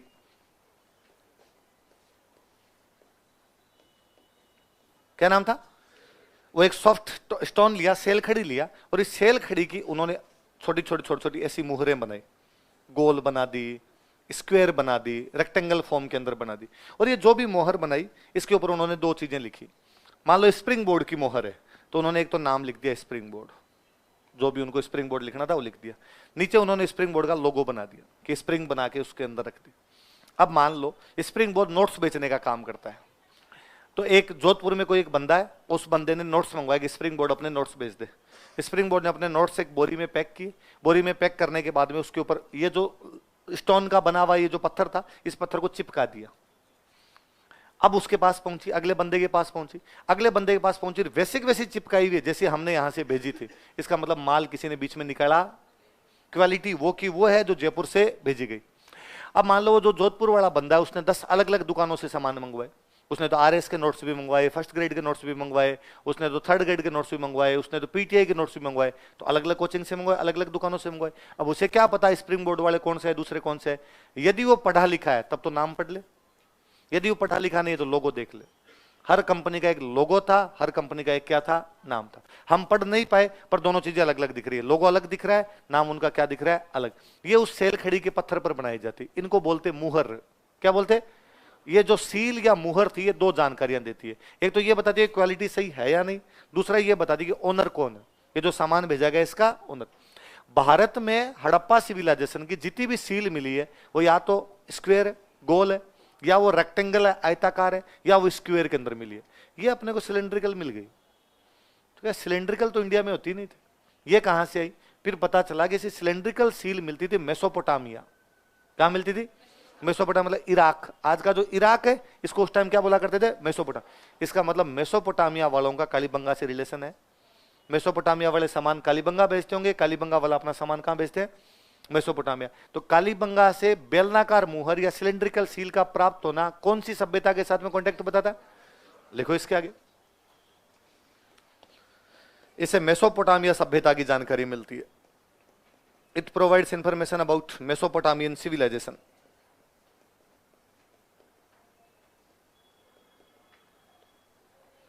इसे मेसोपोटामिया सभ्यता की जानकारी मिलती है। It provides information about Mesopotamian civilization. Mesopotamia सभ्यता की जानकारी मिलती है। It provides information about Mesopotamian civilization. किसकी जानकारी मिलती है? मेसोपोटामिया सभ्यता। तो हमें कालीबंगा से खेत मिलता है, इस खेत में हल चला हुआ, तो हम क्या कहते हैं? जुता हुआ खेत। पता चलता है कि एक साथ कितनी फसलें उगाते होंगे? 2। कॉलोनी में घुसते ही एक कमरा मिला, जो कमरा कैसा आपका? द्वारपाल। अच्छा, खेत दक्षिणी पूर्वी दिशा से मिला। कहां से मिला? लिख लो, ये सवाल पूछा हुआ है। जुते हुए खेत के आगे लिखो, जो खेत लिखा है ना 1 नंबर पे लिखा है जुता हुआ खेत, उसके आगे दक्षिणी पूर्वी दिशा, साउथ ईस्ट डायरेक्शन, दक्षिणी पूर्वी दिशा, साउथ ईस्ट। एक सवाल था एक बार, कलीबंगा के कौन से साइड से हमें प्लग्ड फार्म मिलता है, जुता हुआ खेत मिलता है, तो कहां से मिलता है? दक्षिणी पूर्वी। चलो बाकी कल पढ़ेंगे।